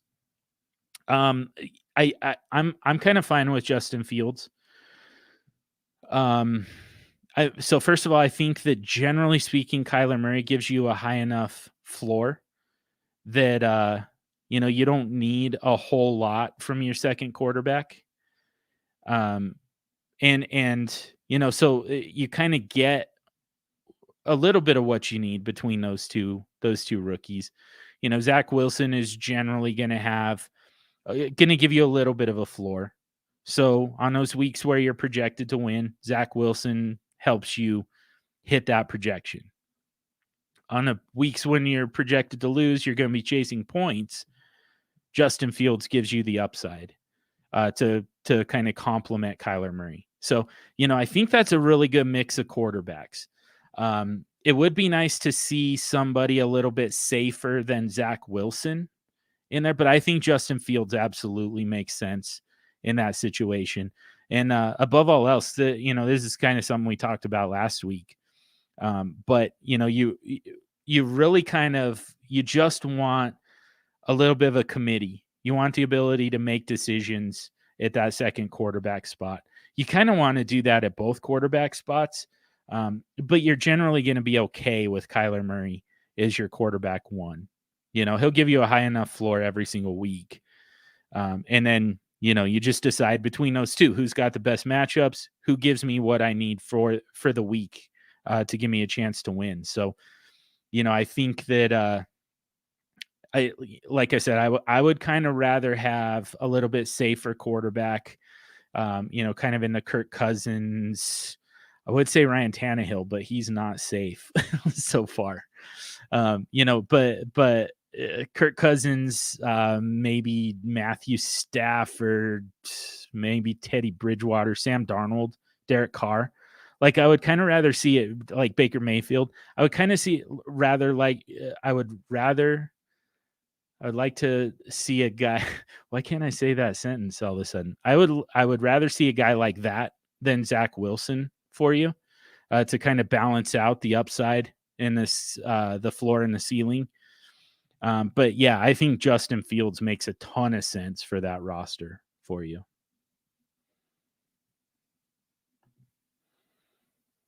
Yeah, and in redraft, yeah, kind of same thing. That makes it that much easier to move from Zach Wilson to, somebody safer. It would be a little bit tough to trade away Zach Wilson with that long-term upside in a dynasty league. But since it's redraft, yeah, I think that I would rather see you have, somebody a little bit safer than Zach Wilson, and then make the decision every week. Do I need that floor, or do I need the upside?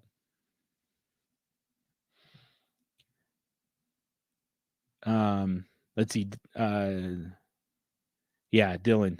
I agree. No Watson this year, but if Tua is a lower third NFL starter, Won't most franchises always be looking to upgrade on a guy like that? You would think, and they should. They don't, but they should. Like, I agree with you there, Dylan. Like, that's something that NFL teams are horrible about doing. So Addison Hayes, my good friend, kind of the boss of the YouTube content here, and former co-host of mine on several different podcasts. We talked at one point about, the Arizona Cardinals had just drafted Josh Rosen, 10th overall. And then the following year, they draft Kyler Murray, 1st overall. And there were a lot of people saying, why would you, waste the 1st overall pick on Kyler Murray when you just use that top 10 pick on Josh Rosen? And we were making the argument that not only is this a good move, this is the move that every NFL team should be making. Because if you don't have a franchise quarterback, and most teams don't, there aren't 32 franchise quarterbacks in the world at any one time. Certainly not in the NFL at the same time. But if you don't have that, if you don't have a franchise quarterback who's capable of winning a championship with a less than perfect roster, then you're rebuilding, and you should not stop looking for that quarterback until you find it. And then once you find it, then you build the rest of the roster around it. So the idea for the Cardinals was, and they still didn't totally get it right, because what they should have done is let Josh Rosen and Kyler Murray compete for that job. And whoever wins it is your franchise quarterback, at least, for the foreseeable future. Then you start building around that player and trade the other one, and whatever you get back in return, it's worth it, because at the end of the day, what you really got is that franchise quarterback that you can build around. And that's really what you have to have in the NFL. So they traded away Josh Rosen before he even got a chance to compete with Kyler Murray. It worked out because Kyler Murray's awesome. Looks like the type of guy who could probably help them win a championship at some point. But they didn't know that at the time. And so that was their big mistake. So, yeah, I mean, to me, every NFL team should be doing that.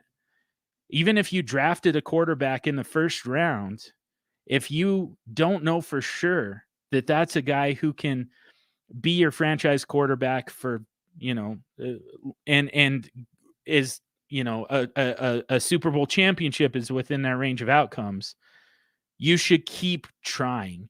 You should keep looking. So, if they feel like, Tua is fine, but can I envision Tua ever winning a championship? Can I envision Tua guiding this team to a Super Bowl without an all-time great defense, a flawed roster? And if the answer is no, if it's I don't see it happening. Like, it's possible, of course, but it just feels really unlikely. Especially when you've got Josh Allen in that same division. Like, how are you even going to win your division, much less, get on to go win a Super Bowl with Tua? Like, if you don't feel like Tua is the guy who helps you beat the Bills, at least in your one home game against them, get to the playoffs, and then make a run, go win the Super Bowl. If you can't see Tua doing that, keep looking for a quarterback. And so, yeah, if he's a lower 3rd NFL starter, which it sounds like we agree that he is, the Miami Dolphins should be looking for another quarterback. They just won't, because NFL executives are stupid, really stupid. I honestly do believe that fantasy football players, fantasy football analysts would make better color commentary during NFL games, and better NFL executives. I think that we would put together better rosters. Everybody here we would certainly be better NFL executives than, like, Dave Gettleman. Like, every one of us could do a better job than he could. I promise you. So, yeah, it's maddening that they won't do it, but they won't do it. They feel like they spent their draft capital on Tua. they're going to give him every chance until he busts, and then they're going to start their search over again. And they're going to be in a perpetual rebuild because of that. That's why it's so stupid. This is going to be, and what happens if they finally decide Tua's a bust, move on, like try and draft another guy, and then that guy's a bust too.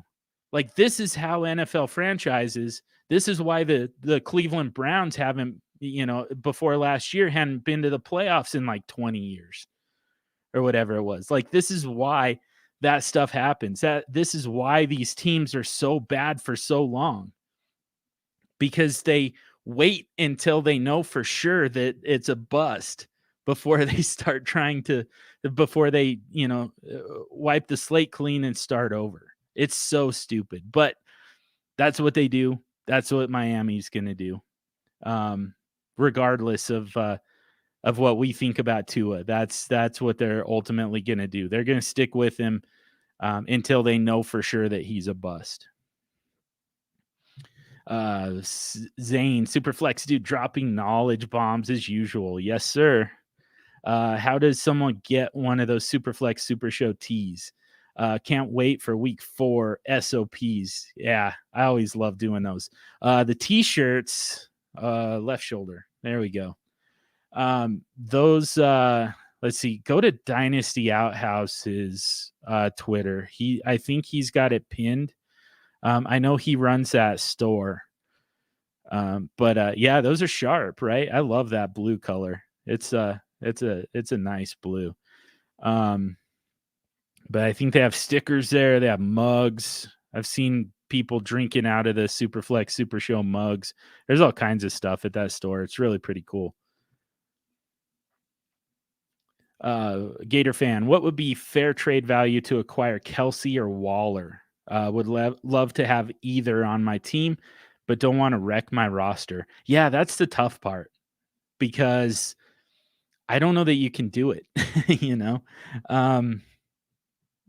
I just got offered in a one tight end league with no tight end premium. I was offered Kelsey, or not even Kelsey, it was Waller, straight up from my Saquon Barkley.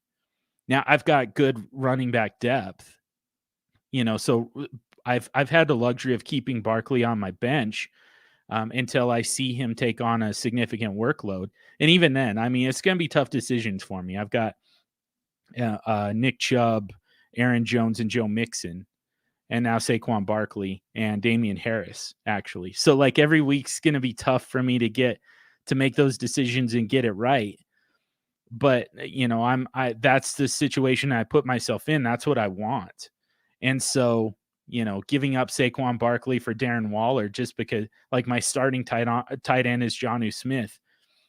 Like, I don't care that much about upgrading to Darren Waller, but that's just based on positional scarcity. That's probably about what it takes. I don't think it should be quite that much, especially if there's no tight end premium. Yeah, I mean, in a redraft league, I assume we're still talking redraft. I know that your leagues that we've been talking about are redraft. So I'll assume that that's still it. And, I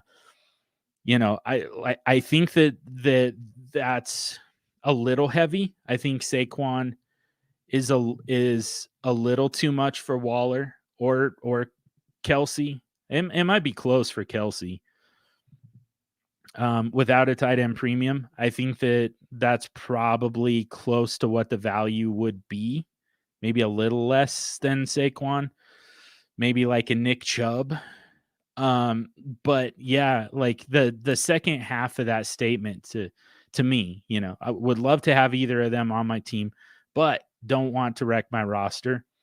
Like, I think you have to wreck your roster, so I don't think it's worth it. I really don't. If it's a different thing if there's a tight end premium, but and the heavier the premium, the more important those guys become.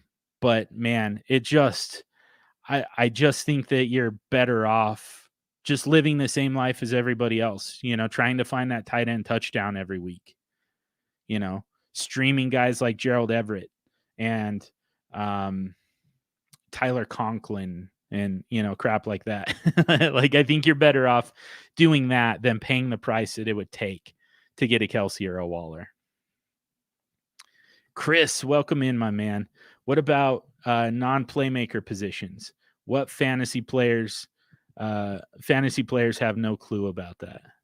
I might have missed something. That might have been one of my rants earlier. What about non-playmaker positions? So I guess we're probably talking offensive line. Fantasy players have no clue about that. Yeah, I mean, it also, yeah, I don't know how much stock I would put in stuff like that anyways, if I'm being honest. And I mean, offensive line, I think that's really kind of it, right? That's the non-playmakers on the offensive side. And yeah, I don't know. Yeah, I don't know. I don't know how much it really. I'd be curious. So I'm not an analytics guy. I don't even like analytics, if I'm being honest with you. I've been a little bit more gentle about saying that in the past, but after my experience the last few weeks, I'll just come right out and say it. I don't like analytics. I don't like data-driven analysis. It drives me nuts, and it gets misused way too often and way too easily. But I will say, I think that there are guys out there or there are people out there who are looking at offensive line and who are considering that in their analysis. And I think that there's probably some useful stuff there. I just think it's probably it's a little tough to parse that out.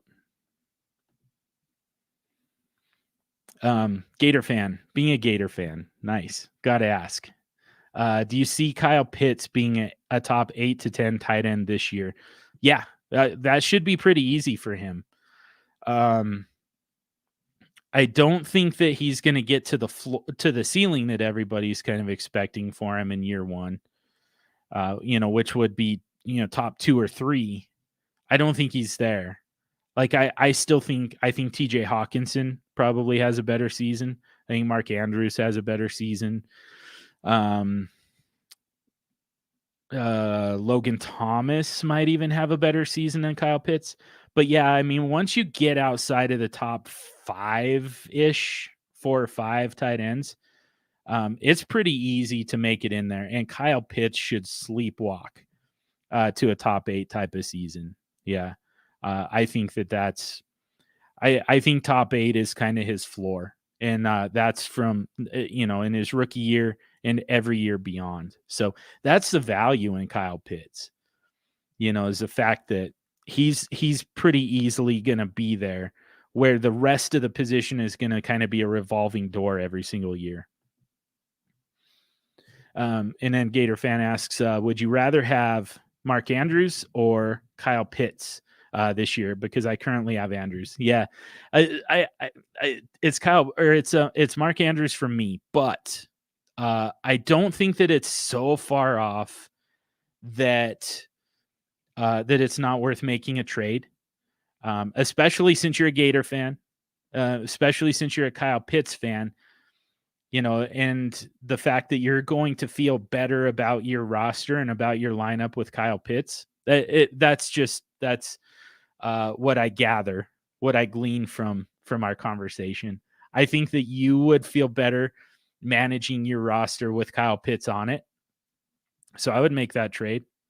I would rather have Mark Andrews. And I think, honestly, I think that you're going to have to overpay. I think that you're going to have to give up Andrews plus to get Kyle Pitts, even though I think Mark Andrews is going to have the better season. But I think it's going to be close enough that it's worth it to, put together the roster that you're going to feel good about and that you're going to be confident in.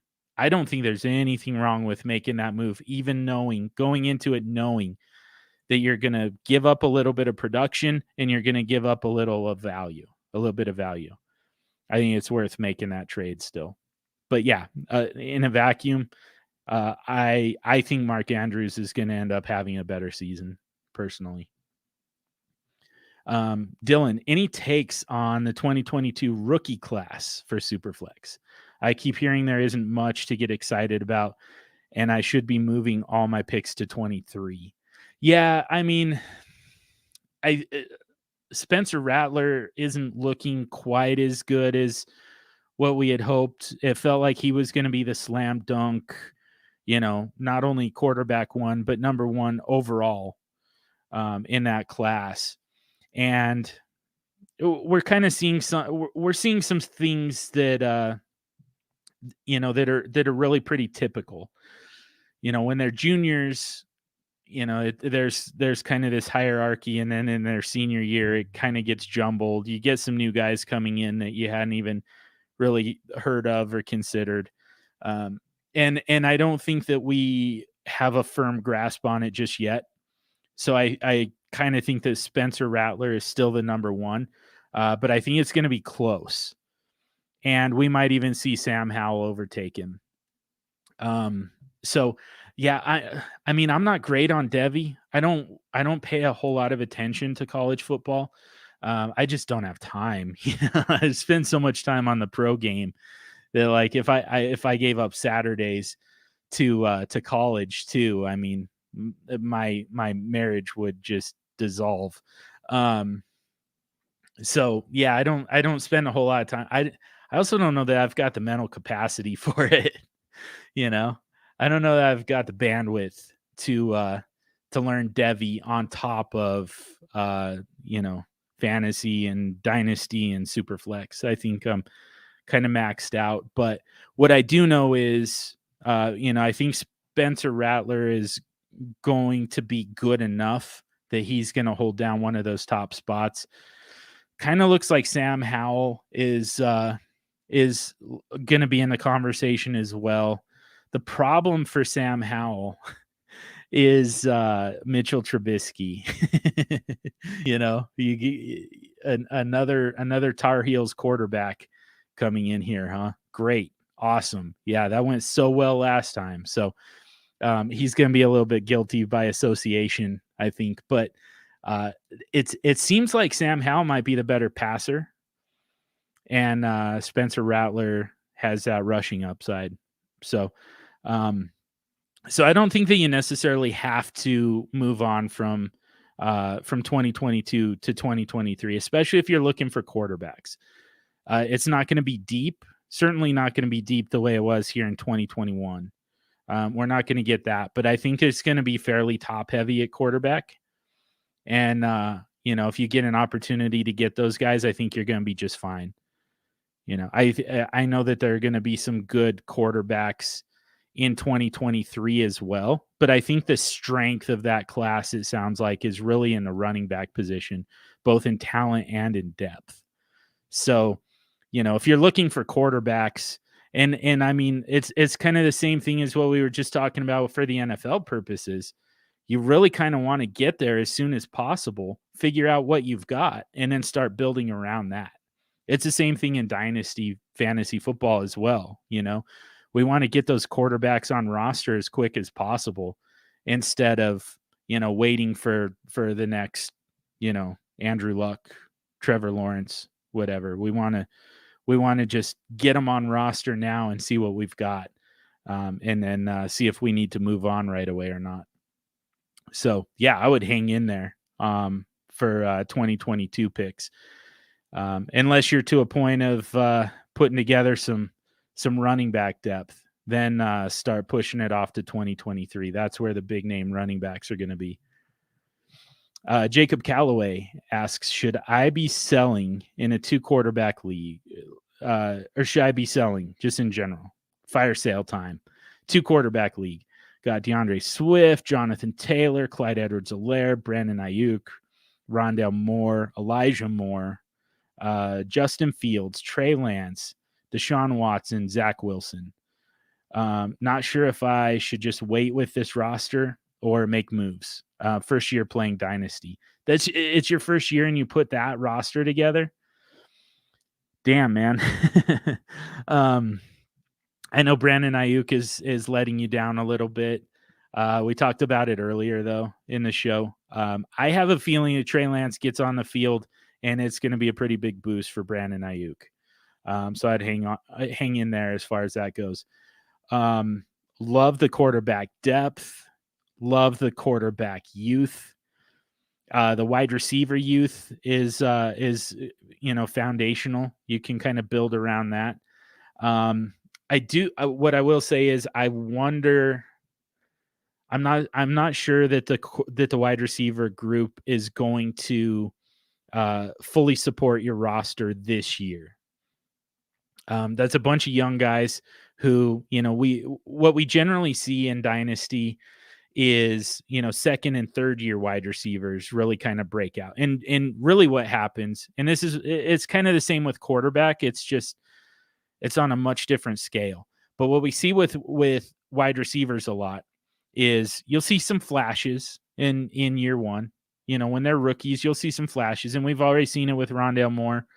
I think we're still going to see some of that with Elijah Moore as well. But, you'll see some flashes, but ultimately it's really hard to predict when you can start them. They're going to be very inconsistent. Year two is when they fully break out, and you end up getting the full season of startability from those guys. Rondale Moore is going to be a rubber stamp starter for you in 2022. And then he's going to peak in 2023. And so the nice thing about this roster is those quarterbacks are going to do the exact same thing. You'll finally get Fields and Lance on the field. And here, later in 2021, and then in 2022, you'll get the breakouts from those guys, and they'll peak and just kind of maintain that plateau for, close to 10 years. And so, there's kind of that congruency with your quarterbacks and your wide receivers. The problem is running backs have a much different career trajectory, just kind of in general. Usually what happens with running backs is they break out in year one and plateau or peak and plateau in year two. And then by year four, we start to see a decline, generally speaking, year 4 or 5. So what kind of ends up happening is, we've got this upwards trajectory for the running backs starting right now, right? Or really kind of starting last year for Swift and Taylor and I guess CEH. I don't know. Should we call that an upwards trajectory? It doesn't feel like it. But so they kind of started their uphill climb, and now they're like, this should be the year where they peak and they just kind of maintain that for the next 3 years, and then you see the dip. Meanwhile, the quarterbacks and wide receivers, we kind of get that we don't get the breakout this year. Next year's the breakout. Then the following year's the peak. And that's where the running backs are already headed downhill, is when the quarterbacks and the wide receivers finally peak. So, you have a little bit of a awkward unfolding lawn chair type of situation going on there. It helps that they're younger running backs. So there is a chance that their peak matches up with the wide receiver and quarterback peaks. But I mean, it's going to be a very small window. It's going to be like a 1 or 2 year window once that happens, where everybody is kind of at their peak all at the same time. So I don't think that you need to sell yet, but I think that if you're able to really stockpile draft picks and, maybe even sneak in an extra, another young wide receiver with some upside. We talked about Rashad Bateman, Bryan Edwards. Those were kind of some guys that we talked about earlier. Maybe even a Justin Jefferson. It could be a good time to go get Justin Jefferson. because you can buy a little bit low, and he's going to be a guy who's foundational for you for a while as well. But if you're able to make some moves where you're getting max value for those running backs, I think that's a move worth making, and just kind of anticipating the fact that the rest of this roster is going to be struggling to catch up to the running backs for the next few years. You're always your quarterbacks and wide receivers are always just going to be a little bit behind the running backs. So you really kind of want to reset the clock at running back right when your quarterbacks and wide receivers peak. So they peak in year 3, generally speaking. That's when you want to get rookie wide receivers or rookie running backs. I'm sorry, is in year 3. So, for these guys, and again, 2023, back to that, is going to be a strong running back class. So if you're able to sell some of those running backs, load up on 2023 first round picks, that's going to be the perfect timing for you, because you're going to have, those wide receivers and those quarterbacks, they're all going to peak in 2023. And then you're going to have that crop of rookie running backs who come in and give you 4 years while those other positions are at their peak for 4 years. Gator fan, the crazy way this all comes around is the owner who has Tyreek Hill from the possible trade I mentioned earlier also has Kittle and Pitts. Oh, wow, man. Yeah. So yeah, he might be willing to part with Pitts because of that. Yeah. Aaron Thorpe, I'm looking to cash out on Daniel Jones this week or next week. Who is one of the most solid young quarterbacks you're targeting? Maybe buy low on Lamar or Josh Allen. Already have Kyler. Yeah. Man, let me think about that. Yeah, because that rookie class is kind of meh for me. I wonder, Justin Herbert might be a good guy to target. I mean, in all of these guys, you're maybe buying a little bit low, but honestly, like you're still kind of buying high, and sometimes that's acceptable. In a case where it feels like there's a lot higher for that guy to go. Justin Herbert, Joe Burrow, those are both guys who they're certainly more expensive than they were before their rookie years, but there's still a lot more ceiling for them to potentially get to. So those could be good ones. I think they might be, especially Burrow, would probably be cheaper. And you package Daniel Jones, you're still going to have to pay up, of course. But, I think Daniel Jones as kind of a starting point, and you just load some value on top of him. Might be able to get you a Joe Burrow, might even get you a Justin Herbert. Definitely like the idea of Lamar Jackson and Josh Allen. I just think that they're just going to be more expensive. So, yeah, Jacob. Yeah, I was thinking the running backs are incongruent with the wide receivers because they're probably not going to be at their max by 2023, 24, 25 when my wide receivers are peaking. Yeah, exactly. Maybe it makes more sense to turn JT into Jamar Chase plus Devonta Smith and get some picks for Swift than draft running backs in 2023. Yeah. Or maybe I'm overthinking it. I mean, no, I don't think you are. I don't think you are at all. I think that you can compete with that roster. Like I said, it's really just kind of looking ahead to what's this going to look like in 2023. So like those guys can all help you compete. It probably won't be this year necessarily. The running backs are good. The wide receivers just won't be ready, and the quarterbacks obviously won't be ready because 2 of them aren't even starting yet, and a third one is, I mean, just not even active right at the moment. So,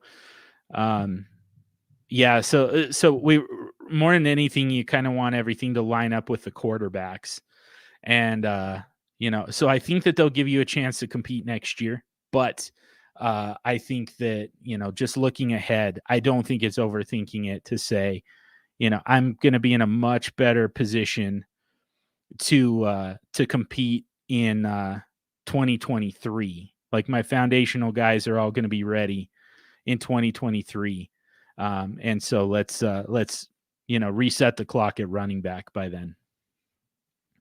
Aaron, smart to sell Joe Mixon to a competing team by the deadline this year.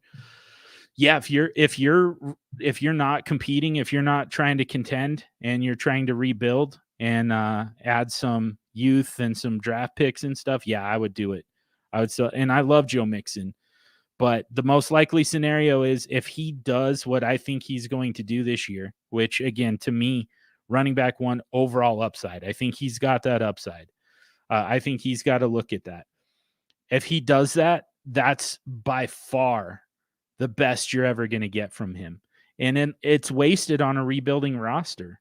You honestly just don't even want that because he's helping you accidentally win games that you really want to lose. You're trying to tank and make it look good. So, yeah, I think if you're not trying to compete, if you're not trying to contend, I think that Joe Mixon, you definitely.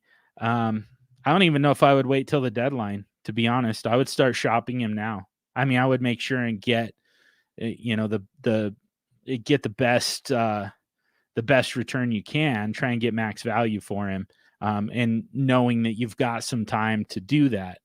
But I would start now. Nice. You got Bateman too, Jacob. Yeah, that's perfect. Yeah. So yeah, you've got a ton of young wide receivers. We just need them to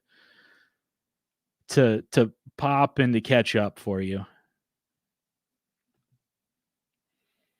And Aaron, thanks for the help. Target Burrow and Herbert on the low and target Allen or Lamar on the higher end.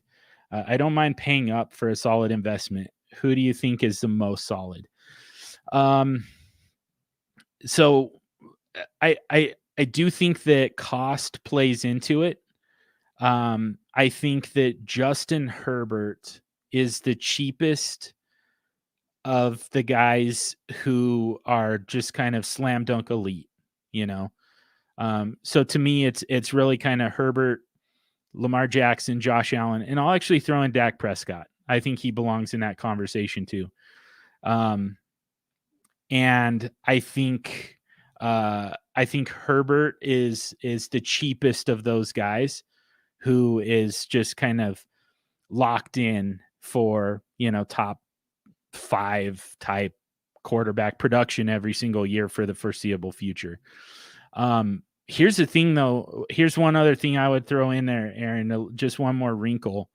If you're not worried about cost, I actually think the best investment, and this is going to sound crazy because I know that the cost is just, off the charts, but I think the best investment in all of Dynasty, SuperFlex 2 quarterback, either one, is Pat Mahomes. If you're willing to pay up for guys like Josh Allen, Lamar Jackson, Justin Herbert, if you're willing to pay up for those guys, maybe just add a little bit more and go get Pat Mahomes. He changes things unlike anybody else. And we've talked about that on this show previously. In previous weeks, we've talked about the fact that he's the one guy who performs at he's got that high floor. It's not even about the ceiling. He can put up a ton of points. A lot of people can, it's the floor. It's the fact that his floor is higher than anyone's. And he's there every single week. So few players are that consistent. He's matchup proof. There's not a defense on this earth that can stop him from being a top 10 quarterback every single week. So he's the only guy that regardless of matchups, you put him in at quarterback 1 and you just say, all right, I'm not taking him out. There's no reason to take him out. You don't even do that with Kyler Murray. At least you shouldn't. It's bad process to do that. Like there are times where Kyler Murray is going to let you down. Pat Mahomes never will. So that's where I think even at cost, I think Pat Mahomes is the best investment. So I would see if you can pry him away. It's going to be tough. It's going to be expensive, but it would be worth it if you're able to do it. So yeah, I think that's going to do it, right? That, man, 2.5 hours, longest one yet. Didn't have the captain here to to get in my ear and tell me I need to wrap it up. So yeah, we got some extra questions in there and a ton of extra useful stuff. So I really appreciate all the questions and all the discussion. It's such an awesome time to spend my Friday nights with you guys, and I appreciate you coming in and asking questions and having the discussion with me on SuperFlex. So yeah, we'll do it again next week, of course, every SuperFlex Super Friday night right here on the dynastyleaguefootball.com YouTube channel. And until next week, stay sexy and super flexy.